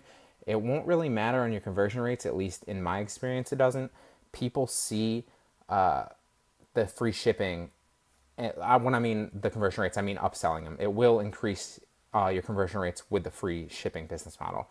When people see free shipping or free something, it really just, everybody loves a good deal, and it drives that human nature of, getting that deal. So whether you give them actually free shipping and take a little bit of a hit on your profit margin, or you kind of just upsell your product slightly more, maybe $4 or $5 to account for that shipping cost, and then advertise your products with free shipping anywhere in the world, or to anywhere in the US or wherever you're shipping to. That really helps your conversion rates. So that's the first business model that is tried and true. It's been, people have been doing that for years and years on Shopify drop shipping, and it's really, really worked well. The other one that I found works better that I'm also not going to use, but I would recommend doing this, there is a drawback to it though, is giving products away for free and having people just pay the shipping. And I say shipping in quotation marks because basically what they're doing from your perspective is they're buying the product at a lower price point, and you're not making as much of a profit margin on that. But you are making a profit, and that will greatly, greatly, greatly increase your conversion percentage. Because people see a free product, all they have to do is pay for the shipping, and maybe the shipping to them is $9 or $10. But essentially, what you're doing is you might make a lower profit margin. So maybe you're making $3 or $4, or maybe $5 to $6 or $7, depending on what your product is. And all they have to do is pay the shipping. But so you won't make as much profit on each product potentially, but you will sell more products. And that will greatly increase your conversion percentage when you do Facebook ads, if you're running Facebook ads later. And I will show you why, and I'll go into that slightly in a little bit. But so those are the two business models you can do. You can implement the product price plus free shipping, or you can implement a free product plus shipping. So those are the two business models that work really, really well. I'm not going to use either one of them, but you are more than welcome to try them. They work wonders in your conversion rates. The only drawback to that second one is that you're going to have to pick products that are a slightly lower profit margin. So like that mask that I was just showing you guys, the collectible helmet, that might not be the best product because the price point already is originally $3, and people aren't going to want to pay $15 or something like that for shipping. So you're going to want to pick products with lower price points, maybe like $1 or $2 max, ideally under $1 or so, because then you'll be able to make a higher profit and still offer the product for free. So that's just something to keep in mind. Two business models that really, really work well. I just want to kind of go over those for you guys. You don't have to implement them, but if you want to, that's how. Okay guys, so now we're going to show you how to connect a domain name to your site. You don't necessarily need a domain name. It's not 100% necessary. Like you see here, official Star Wars gear was the name of my site, but it's also going to say .myshopify, so people are going to know you're drop shipping. I recommend getting a domain name. You don't need one, and I say need very, very slightly. I really recommend one because it adds authenticity to your store, and it adds that level of trust that really will help you make more sales and conversions.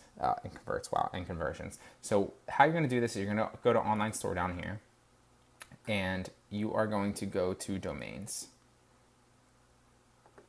You can either buy a domain straight from here and search it and type it in, or you can connect an existing one. I like to go to GoDaddy or Namecheap because I purchase from here all the time. I also find that this is, it works great, and since I purchased it, I constantly get 30, 40% off, sometimes 50% off tags to for promo codes and stuff like that. So if I were really going to do this and set this up, maybe I would go to Star Wars gear.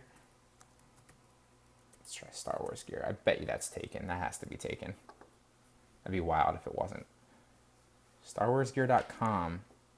Wow, that's not taken? Are you kidding me? That's wild. Someone should jump on this and buy this domain and use this model. So maybe if you're one of the first people in this course, that's something you should go. That's a route you should go with, because I won't be doing this Star Wars gear. I don't like to, even if I use these models to implement in some of my courses, I always disconnect them afterwards for the most part, because obviously if I'm teaching to thousands of students, and at the time of this course I have about 10,500 students, that's a lot of people that know what I'm doing and kind of have seen me do the business model. So I don't use this exact model. I might, that's not to say that I won't set up a Shopify store and start dropshipping in another niche, but I don't like to use the specific examples that I use for my students, because it just, everybody sees that, and that obviously it's not good for my store and for my what's the word I'm looking for here, my competition. There we go. So you can buy it from Namecheap. You can buy it from GoDaddy. You can literally buy it on Shopify if you want. If you want, I like to buy it from GoDaddy. If I were doing this, I would certainly buy StarWarsGear.com. That's first of all $11.99 for that. It's more expensive than I usually pay. Sometimes I pay like $7.99, $8.99, $9.99. But $12 for StarWarsGear.com is unreal. That I bet you will be worth a lot of money one day. So that's the route I would go. And then literally once you buy your domain, you're going to come down here and connect it to the existing domain, or connect an existing domain and type it in and go next and go through this route. Then what it's going to do is it's going to give you your server names, and you'll go back to wherever you purchased them from, and you're going to type those servers into your sites. I'm not going to actually go back and show you because then it will pop up with all my domain names, but it's very easy. It shows you the step-by-step process both on Shopify and on GoDaddy if you need it. It's not difficult to get done. You literally just pop the two DNS servers into your GoDaddy account, and that's how you get that. So if you want to go that route, you can, or you can literally just buy the domain straight from Shopify yourself. That's how you get a domain name. Like I said, it's not necessary, but I really, really, really recommend it. It's going to give you authenticity and help with conversions and make more sales. Okay, so now we're going to remove your password so you can start making sales, and people can actually go and visit your site once you've installed your domain name. So how you're going to do that is you're going to go to Online Store, and you're going to go down to the bottom to Preferences. And you'll see here that customers can't check out because your online store is password protected. So what you're going to do is you're going to click Remove Password, and that's going to take you down here to engage or prompt you to pick a plan. And this is something to keep in mind is obviously you don't need the Shopify plan or the advanced Shopify plan. I think the basic works just fine. If you're playing the long-term game, you will be charged monthly for for your plan, but that should offset. I mean, really, you have to sell, what is it? Depending on your profit margins, maybe 2 to 5 products to offset this cost. So that's very, very obtainable in a month.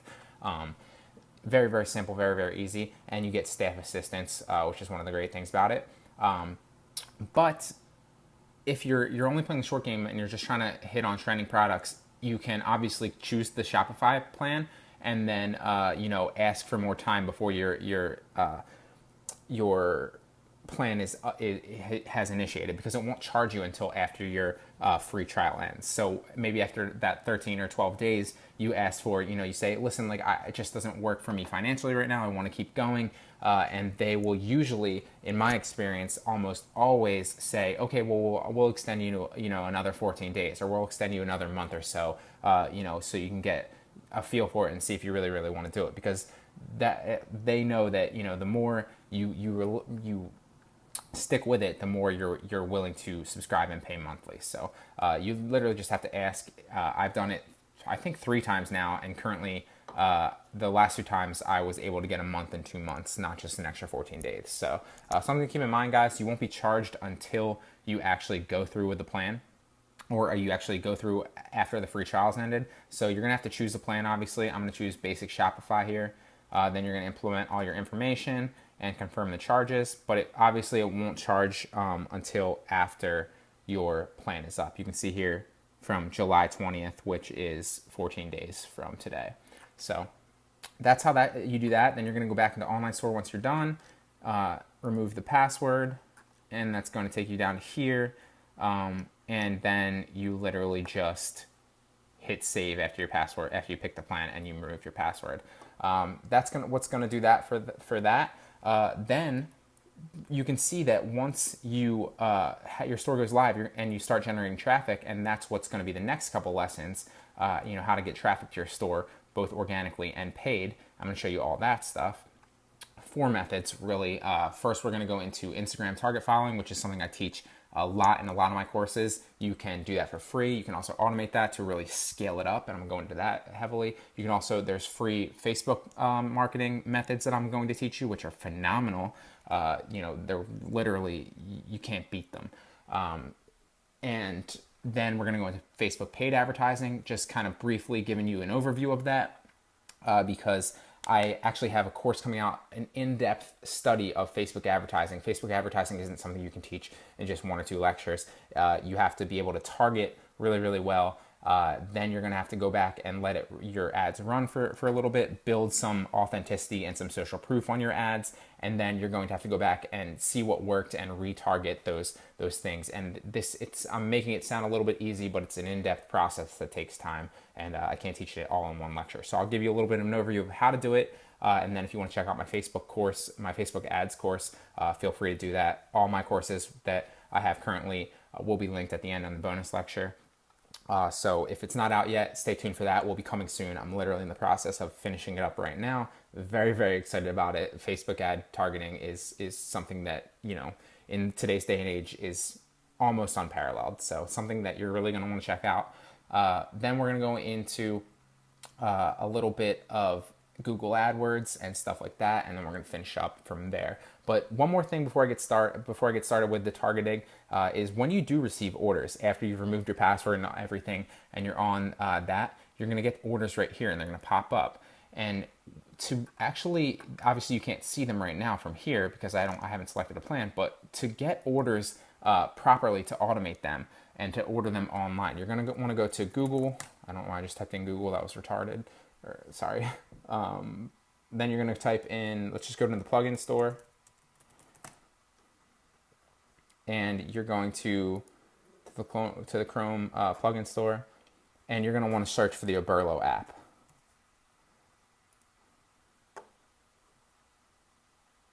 Do I have the app already? Oh, I do. Wow. Interesting. Yes, I do. I already have it installed from before. So you're going to want to install that. It's going to look like this. When it pops up, it's going to be blue. And then when you get an order here, it's going to give you all the customer's information from the order. But what you're going to want to do is you're going to want to run the app. And what that will do is it will literally go into AliExpress, which is where you're dropshipping from, put all the customer's information in there automatically for you so you don't have to retype it all in yourself. Really helps streamline the process and simplify it. Make sure that you have that installed. Then once you're here, like I said, run the Google Chrome app, and that will literally take you into AliExpress from the Chrome app, and you will be able to order that item with their information and ship it to their door. One caveat to keep in mind is when you're doing this, it's very easy, very self-explanatory. You can do it very simply. And if you have any questions, obviously, feel free to ask. You can either message me or email me at Brian, that's Brian with a Y, at bgmediainnovation.com. I'd love to help. But one little caveat to keep in mind is when you're writing a message or you're filling this all out to the manufacturer once you're in AliExpress from the Oberlo Chrome app, when you get an order, what you're going to want to make sure of is you're going to want to message the manufacturer and say not to add any of manufacturer labeling on it, that you just want them to blindly drop ship it. What that will do is that won't put any special Chinese writing on it or anything like that. Sorry guys, I got cut off there for a second, so this might be a little choppy at the end here, but so that's what you're going to want to ensure. You're going to want to make sure that you tell them to blindly drop ship it and not to add any of their manufacturer labels.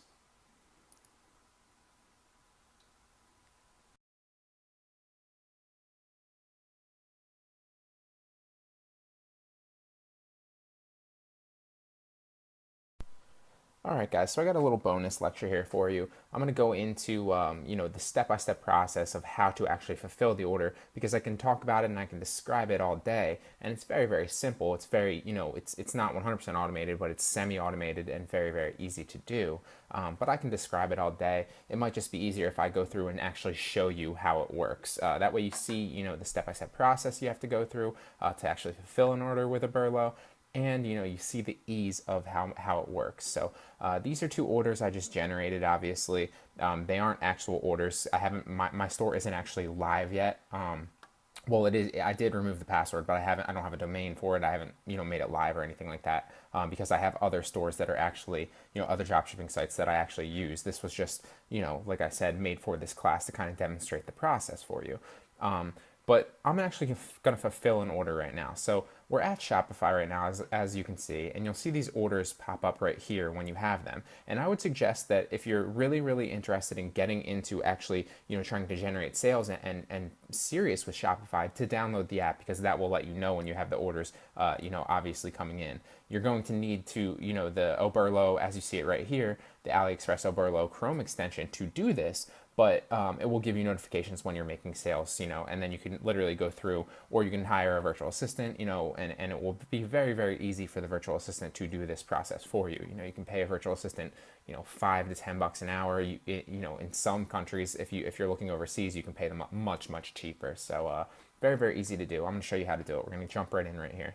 So we're just going to click an order right here. One from the orders page, and you're going to go to actions and view Oberlo orders, and you'll see it pop up. So it is this one right here. Yeah, you can see that I put this one in as Rob Stark. So literally this is how easy it is. All you're going to do is you're going to hit order product, and you'll see it take you to AliExpress, where all of your products were imported over from, Oberlo, the actual app and Shopify store. And I'm not doing any of this. It literally is putting all these details in for you. You can see Rob Stark, Castle Black. The Wall has just ordered a Darth Vader Stormtrooper mask, because I guess that's how he rolls. So there it is, guys. Literally just popped all that stuff in there for you, all the customer's information. Obviously, like I said, you're going to want the AliExpress Oberlo Chrome extension. You can download that in the Chrome store. It's 100% free. But once you've imported all those products from Oberlo and you've put them on your store, when people make purchases and they put all their information in, that's literally the process you have to go through. So you're going to go to more actions, view orders in Oberlo. It's going to take you to the Oberlo screen. You're just literally going to hit order product. It's going to come up, and usually you'll have to put if you don't have your info in already, you're going to have to log back into your AliExpress account. Really, really simple. But then you'll literally see the Oberlo extension is going through the process of setting up the order that they've actually ordered. So you don't have to do anything. You just have to click a couple buttons, and obviously putting that person's information in there. So very, very easy. And one more recommendation before you do anything else is, I like to leave a message for the seller and say, please don't put any, marking on it, or please don't, put any manufacturer manufacturer labeling on it. Please blind drop ship it. So you can say something like, please leave package without manufacturer labeling, and blindly drop ship this item. Thank you. Something like that. Because, like I said, it's going to be pretty evident with this business model that you're dropshipping it anyway, but you just don't want the manufacturer, figure out for the customer to figure out where the manufacturer or where it's coming from. They might not recognize that, especially if you're sending an e-packet and you get a tracking number and everything, and then obviously you're gonna have to pay for it really fast. So whether or not you have your virtual assistant do this, or you have to pay for it on AliExpress. You're literally paying $3 for this, like I said, and that's the beauty of this drop shipping model. And they are paying $24.95. So you do the math. Obviously, you're gonna want to generate traffic, and there's plenty of ways to generate traffic for free, like I've showed you. But if you're doing paid, that's gonna cut into your profit margin a little bit. But you still have 21 there, to make a profit from. So very, very cool, very, very easy business model. Then obviously you're going to confirm and pay. You're going to go back and you're just going to simply check it as fulfilled and shipped. And then you won't, whether or not you're sending an e-packet or not, I suggest if you can get e-packet, you're going to want to go that route, because that will give you a tracking number once it comes into, if you're doing it from the States into the States, or your country. It's just smarter to go e-packet. People want tracking numbers when they're available, so I'd suggest that route. But that's the ease of it, guys. It really, that's all it takes. It's semi-automated, but it's, very, very simple. So I just want to go through the process for you, kind of show you how it works, and that's that. Okay, guys. So now that we've gotten into a little bit of building the site, kind of going through the performance of how to optimize that site, listing products, removing the password, getting your entire menu set up, and all the things in between that. That's phenomenal, but you're going to need to start driving traffic to your site to make sales, because you can create the best site in the world, but if you can't get traffic and drive customers to that site, you're never going to make any sales. You're never going to get any purchases. You're never going to make any money. So I'm going to go through 4 techniques that I use, and I'm going to give to you. I'm not going to go too in depth with them because I have courses on each one of these. I will show you, how to get Google AdWords at the very end, and get a free trial for that. There's very easy ways, so you can kind of use. I think it's $150 or $200, pretty much free. So that will help drive a lot of great free traffic and rank your site better. I'm also going to go into some plugins that might help you, but I'm going to show you Instagram target following right here really fast, and then I'm going to show you how to automate that process. Like I said, I have a whole course on this. I'm also briefly going to show you how to target Facebook ads, but I have a course coming on Facebook ads too. Both of these, this Instagram business course and this Facebook ads, literally go in depth with these methods. So I'm not going to go too in depth with them here. Just kind of give you the general overview of how they're done. If you'd like to check those out and take them, feel free. I'll link them in the bonus lectures at the end for you. But like I said, I'm not going to go too in depth with them. You can, obviously, I'll have the link for my current student discount, so you can get them at a discount if you'd like. But we'll just jump right into target following here. So this is one of the sites that I started to use for my old dropship, or one of the Instagram, that I started to use for my old dropshipping method before I deactivated that actual site because I used it to teach. I do still have 2 dropshipping sites, but they don't use this this Blue Lives Matter type niche because, like I said, I used that in my course, so I didn't want to continue with that. So I kind of deactivated this. I still use this to generate traffic. I'm going to hook it up to my automation software once I'm done using it for these courses. But like I go into in that, target following is a big free generator of traffic, and I'm going to show you how to do that just with a general overview here. So target following, essentially, if you don't know, is basically organized following of a page that is already established that is in your niche, where essentially you're morphing their followers over to your page, where you can A, get engagement, and B, more importantly, get clicks on your bio link, which obviously your bio link will be your dropshipping store. So that's what you're essentially going to do. So let's pretend that this was my Star Wars Instagram for a second, because this is obviously just an example. What I would do if this was a Star Wars Instagram is I would go to maybe search Star Wars and see what established Star Wars Instagrams there are. Here's Star Wars Jokes, Star Wars Daily, Star Wars Galaxies. I'm going to click Star Wars Daily, and this has 315,000 followers, and it's pretty engaged. So you can see there's a lot of people that like this niche that are literally, primed for purchase. Because we did the very first thing was pick a niche that hopefully there isn't too much competition dropshipping wise in, but competition's not always a bad thing too, because that without competition, there can't be sales. So you want a little bit of competition, but more importantly, you want to pick a niche that people are passionate about, that they'll be more inclined to make a purchase from. So let's just use this page as an example. You're not going to want to follow their followers. What you're going to do is you're essentially going to target follow the people that engage with their posts. Because they're more engaged, they're more likely to engage with yours, and they're more likely to click your bio. Essentially what this is I think the number, and this changes, so don't quote me on this, and like I said, I have a whole course on Instagram target following and turning Instagram into a business that will generate you passive income. You can check that in the bonus lectures, like I said. But essentially what target following is you go in and you follow about 50 to 60 people an hour, no more, because Instagram's algorithm will flag you for that.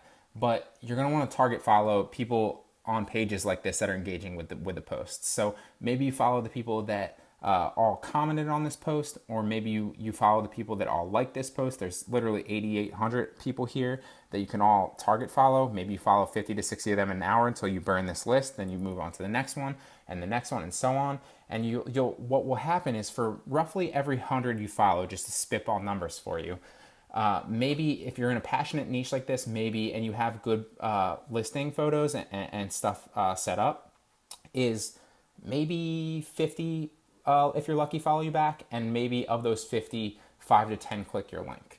Now, maybe those link clicks are a little bit optimistic, but just roughly speaking, at the worst end, maybe 2 to 3 out of every 100 that you follow click your link. But that's 2 to 3 people that you're getting for free to come to your dropshipping store that are already targeted, that like what you're selling, that are more inclined to make a purchase. So that's how you target follow to generate free Instagram traffic. Now, a couple things to get started. First and foremost, you're going to want to, you can see here, we'll go back to my Back to Blue page.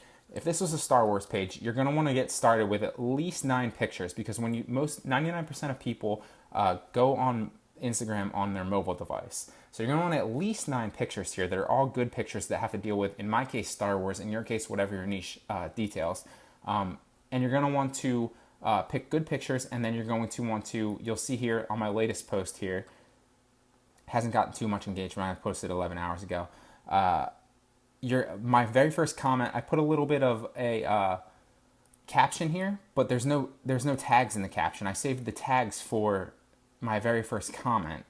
And what that will do is it will allow you to kind of caption the picture and not dilute it so much in the caption. But then your first comment will have all your tags in it. And you can save these tags in your notepad, in Word or something like that, so you don't have to continually generate them.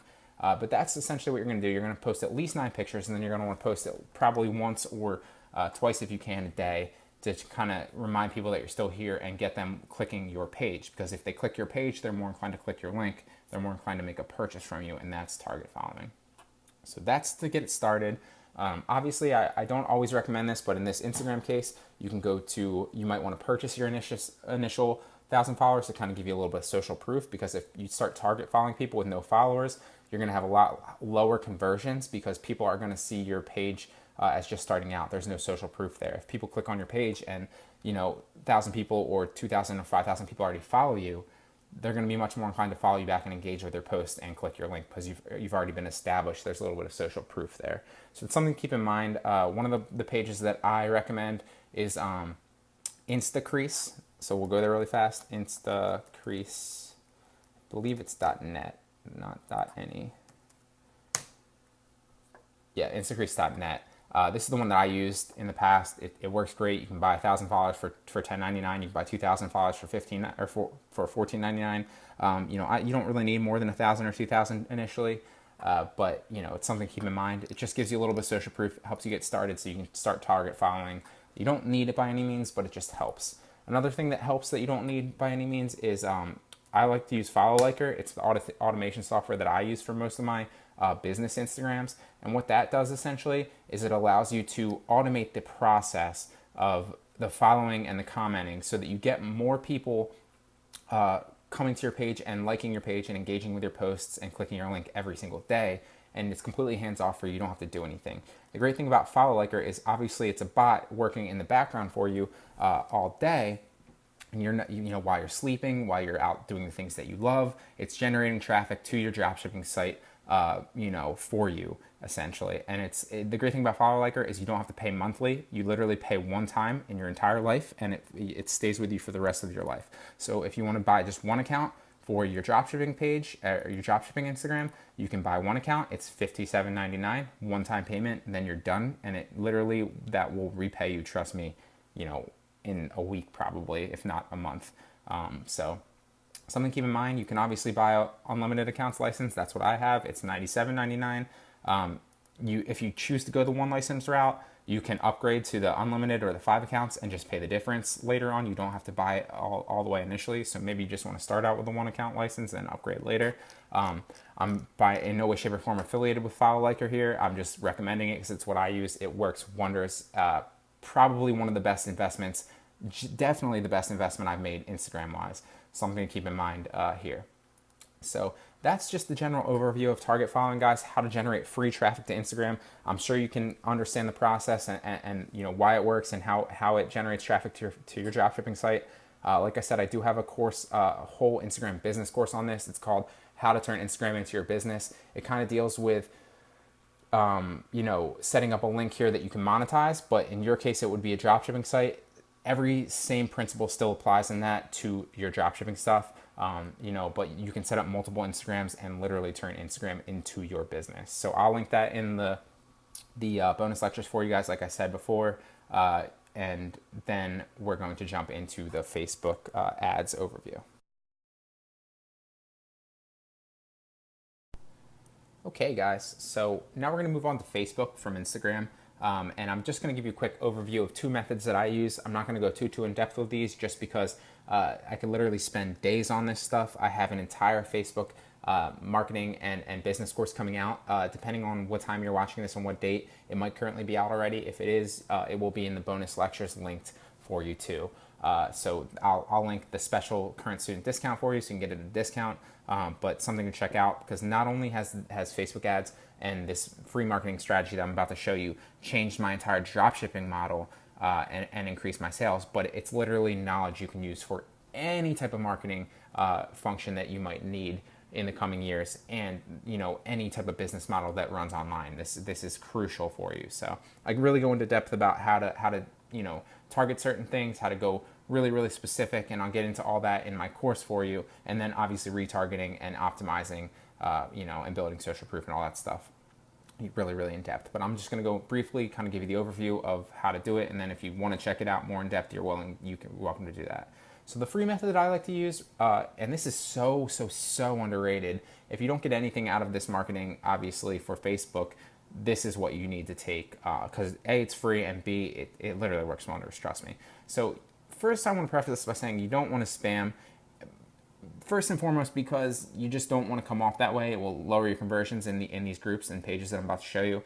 And B, I think I just said 1 and B, so we'll go 1 and 2. And secondly, you don't want to set off Facebook's algorithm, because that can get your account banned, number one. Not initially, but it can. So I just want to preface this by saying this. And you don't want to get banned from groups. So I would say no, don't post any more than 20 to 30 a day in groups, and don't join any more than 20 or 30 a day groups. Just numbers to keep in mind. I would even go lower than that. That's kind of pushing the upper threshold.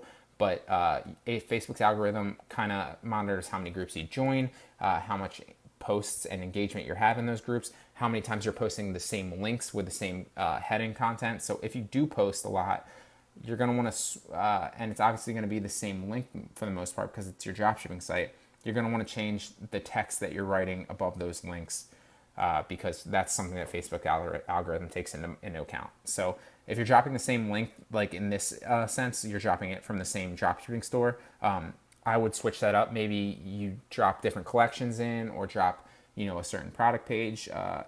Obviously, you don't have to do that every single time you post in a group, and you'll see what I mean in a second, but just something to keep in mind. So the first free method is obviously you're going to go to groups on your Facebook page, which you go to home, and then it should be here on the left. And then I'm already in groups, obviously, and I search Star Wars. But you can see that you can literally search anything on Facebook. There's so many people and so much content and so many groups that there's literally a group for everything, and people have joined that group already, and you can utilize that to your advantage for free. So you can join these groups. I like to join the closed ones, so because I like to keep my personal Facebook personal and not utilize it for business.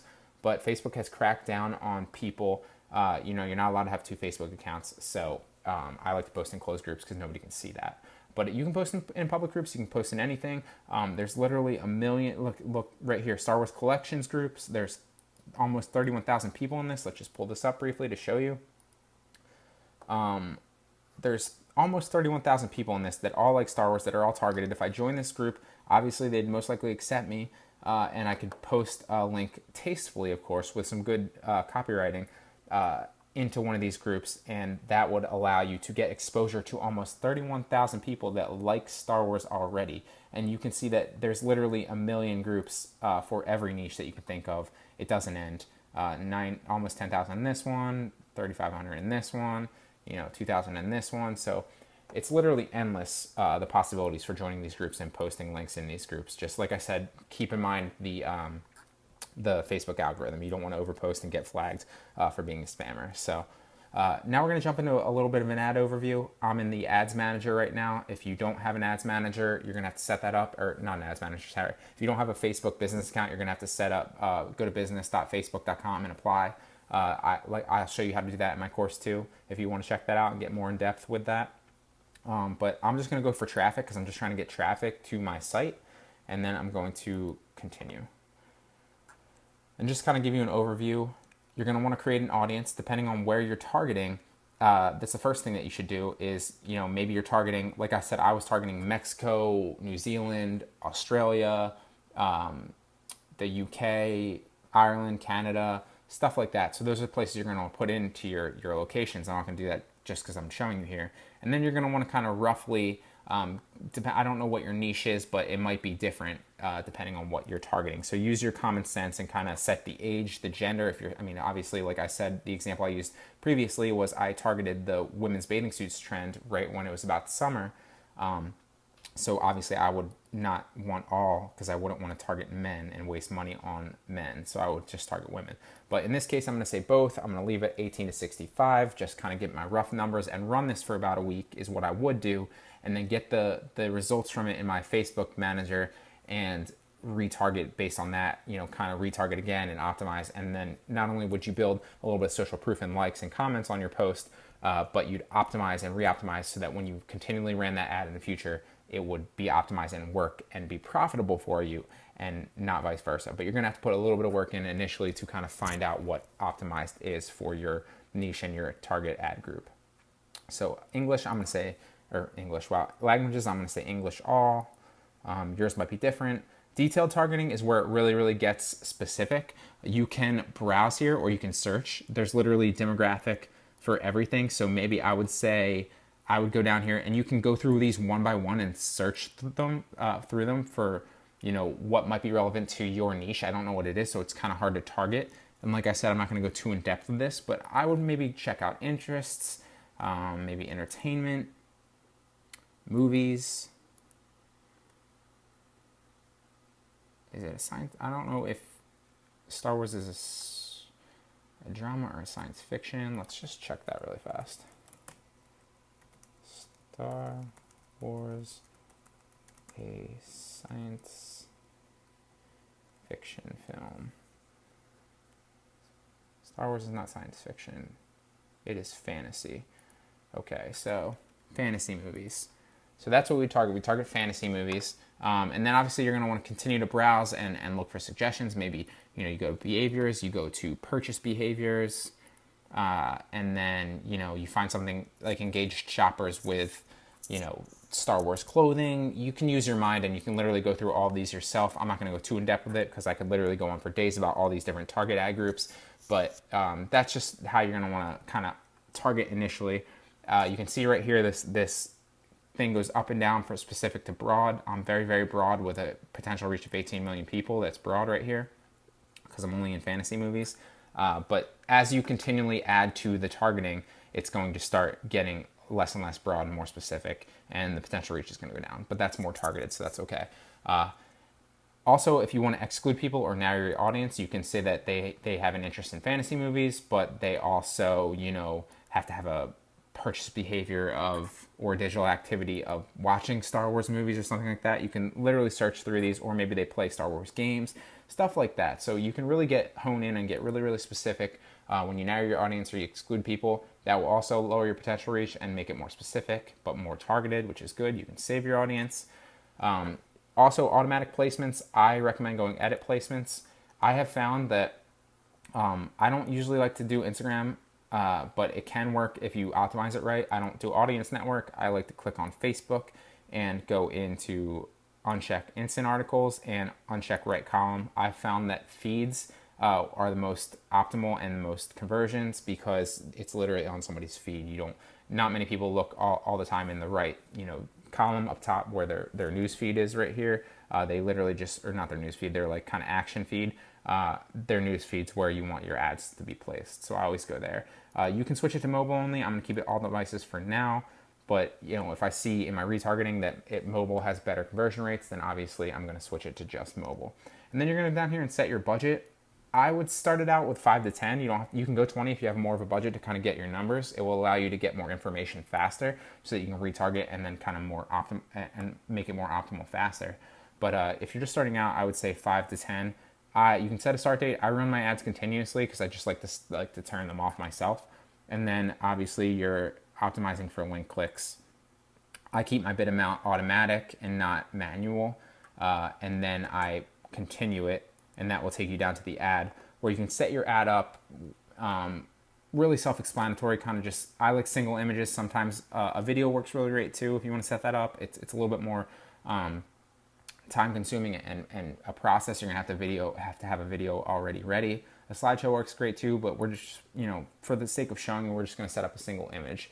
And then you're going to put your image in, you're gonna set up your URL that it's going to, and your headline and everything else, and you'll see the preview here, and then you can place your order for your ad. And then you're just gonna let it run for a couple days and get your information and then retarget.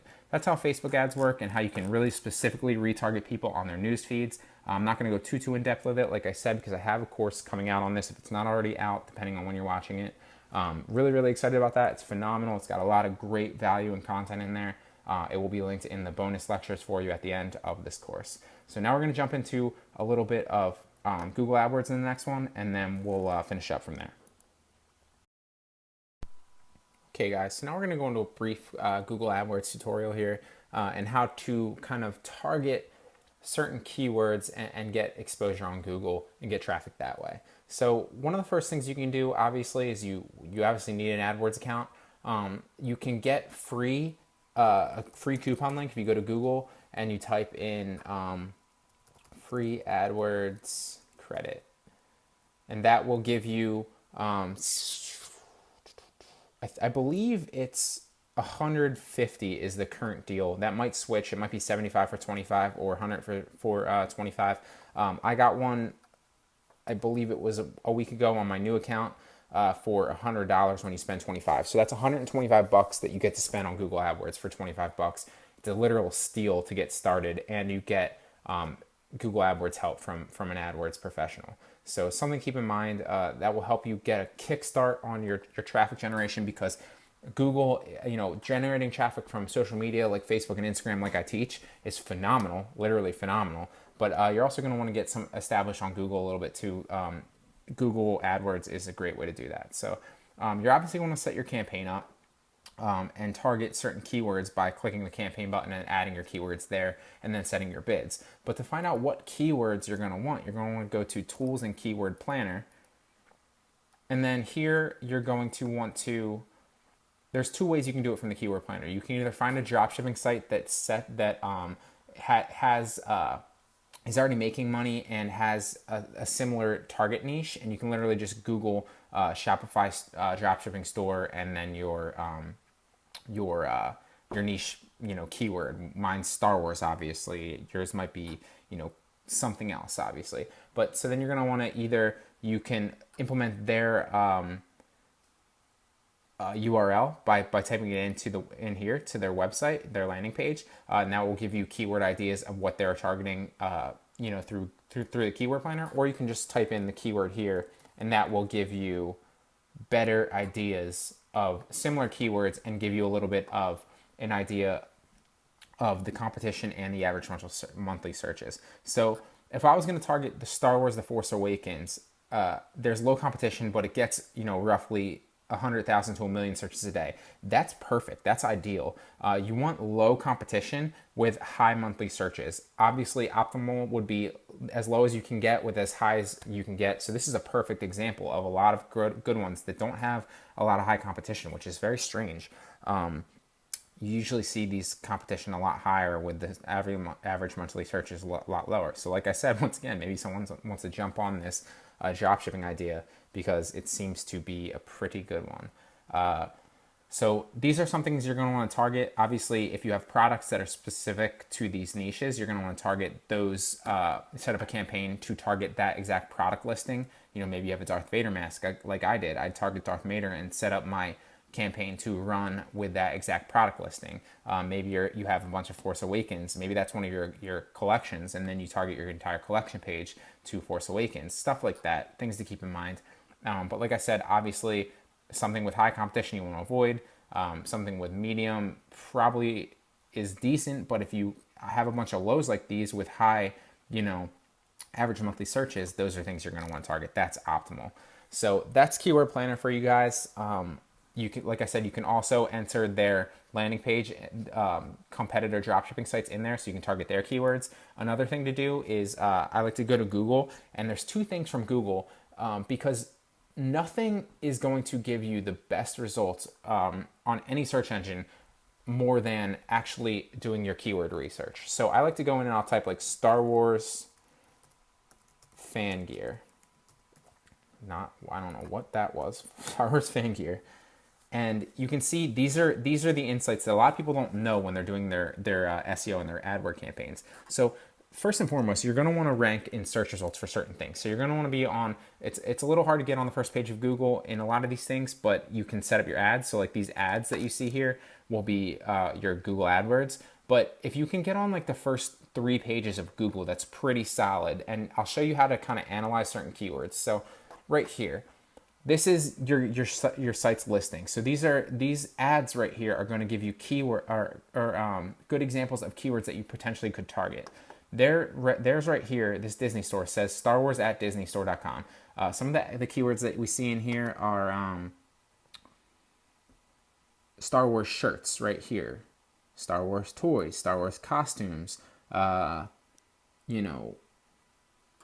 try to find a better one down here.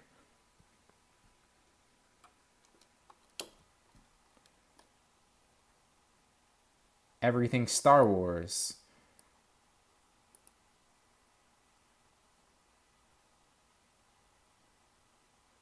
Find deals on Star Wars wear. Star Wars wear is a good one. See, these keywords will give you examples. And if you search for a specific term and keyword and you see ads pop up, these ads have paid a lot of money and have optimized their Google AdWords to get on the front page, on the first page with their AdWord listing. So they've already done all the keyword research. You can utilize that to your advantage by seeing, what keywords they're using and then retargeting them for yourself.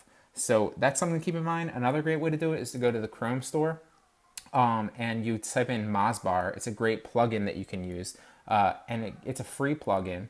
And then you'll see, like, once you run this Mozbar up here, it will go blue and it will show you certain. Hold on. Is that not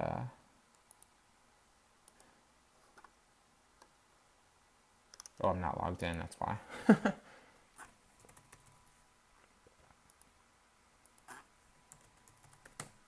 don't know if I typed that in right. Oh, I did. Okay, cool. All right, so now let's try to go back and do that because obviously it should work now. There we go.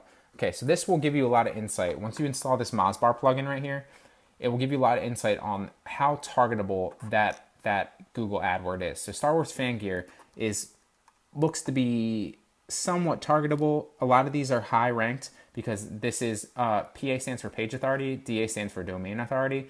So in Google's eyes, StarWars.com has a lot of domain authority, obviously. It's at an 89 out of 100. It has a lot of page authority, too, at 71. Ideally, what you're going to want to see is more of these PAs and DAs as low as possible. So like 33 and 46 is pretty targetable for superhero stuff. This one has terrible page authority somehow at Amazon, but Amazon obviously has 97 domain authority. Ideally, you're going to want lower on both of them. If you see a bunch of them with low on both of them, then that's definitely a keyword you're going to want to target. This is a targetable keyword, but it also has a bunch that are pretty high, so you can probably find a little bit lower. And that's how you can kind of do keyword research, guys. You use the Mozbar, you kind of search for the ads and look at keywords, and that's something that you can, give you ideas on A, long tail keywords that you can type into the search bar to find, with the Mozbar, and B, certain keywords that ads are targeting, just to give you ideas of what to throw in your back-end keywords when you're doing Google AdWords. So that's a quick Google AdWords tutorial. I do have a course coming soon on Google AdWords. I'm going to be, organizing a bunch of different SEO type ideas and ranking for Google AdWords in certain search terms. Stay tuned for that one. But that's a little far off in the distance. Like I said, I do have the Instagram business course, which is phenomenal. That literally that can change your life, and it's pretty hands-off. It's as hands-off as they come once you automate. I also do have the Facebook ads course, so stay tuned for that and look for both of those discount student links in the following bonus lectures course. I'll also link all my other courses for you to check out in the bonus lectures. I have a bunch of them. Feel free to email me at Brian, that's Brian with a Y, at bgmediainnovation.com if you have any questions whatsoever. And I'd like to thank you guys for taking the course. With that said, I hope you got a lot of free value out of this and out of these last 3 overviews of the the target traffic. And I hope you got a lot of value out of the Shopify dropshipping setup. That is literally, I know it costs $29 a month if you end up paying for it, but it's literally only, 3 to 5 maybe products sales a month to maintain that and break even. And you should be making 10 to 20 at least on the low end when you're starting out. If you use all those those targeting methods that I teach you, you should be able to kind of scale that up and really, really get it going. But it is going to be a little slow initially until you get your information and you start building, some authority and some traffic to your site. So thank you guys. With that said, I hope you have a great day. And if you have any questions, feel free to message me or email me. I'd love to help.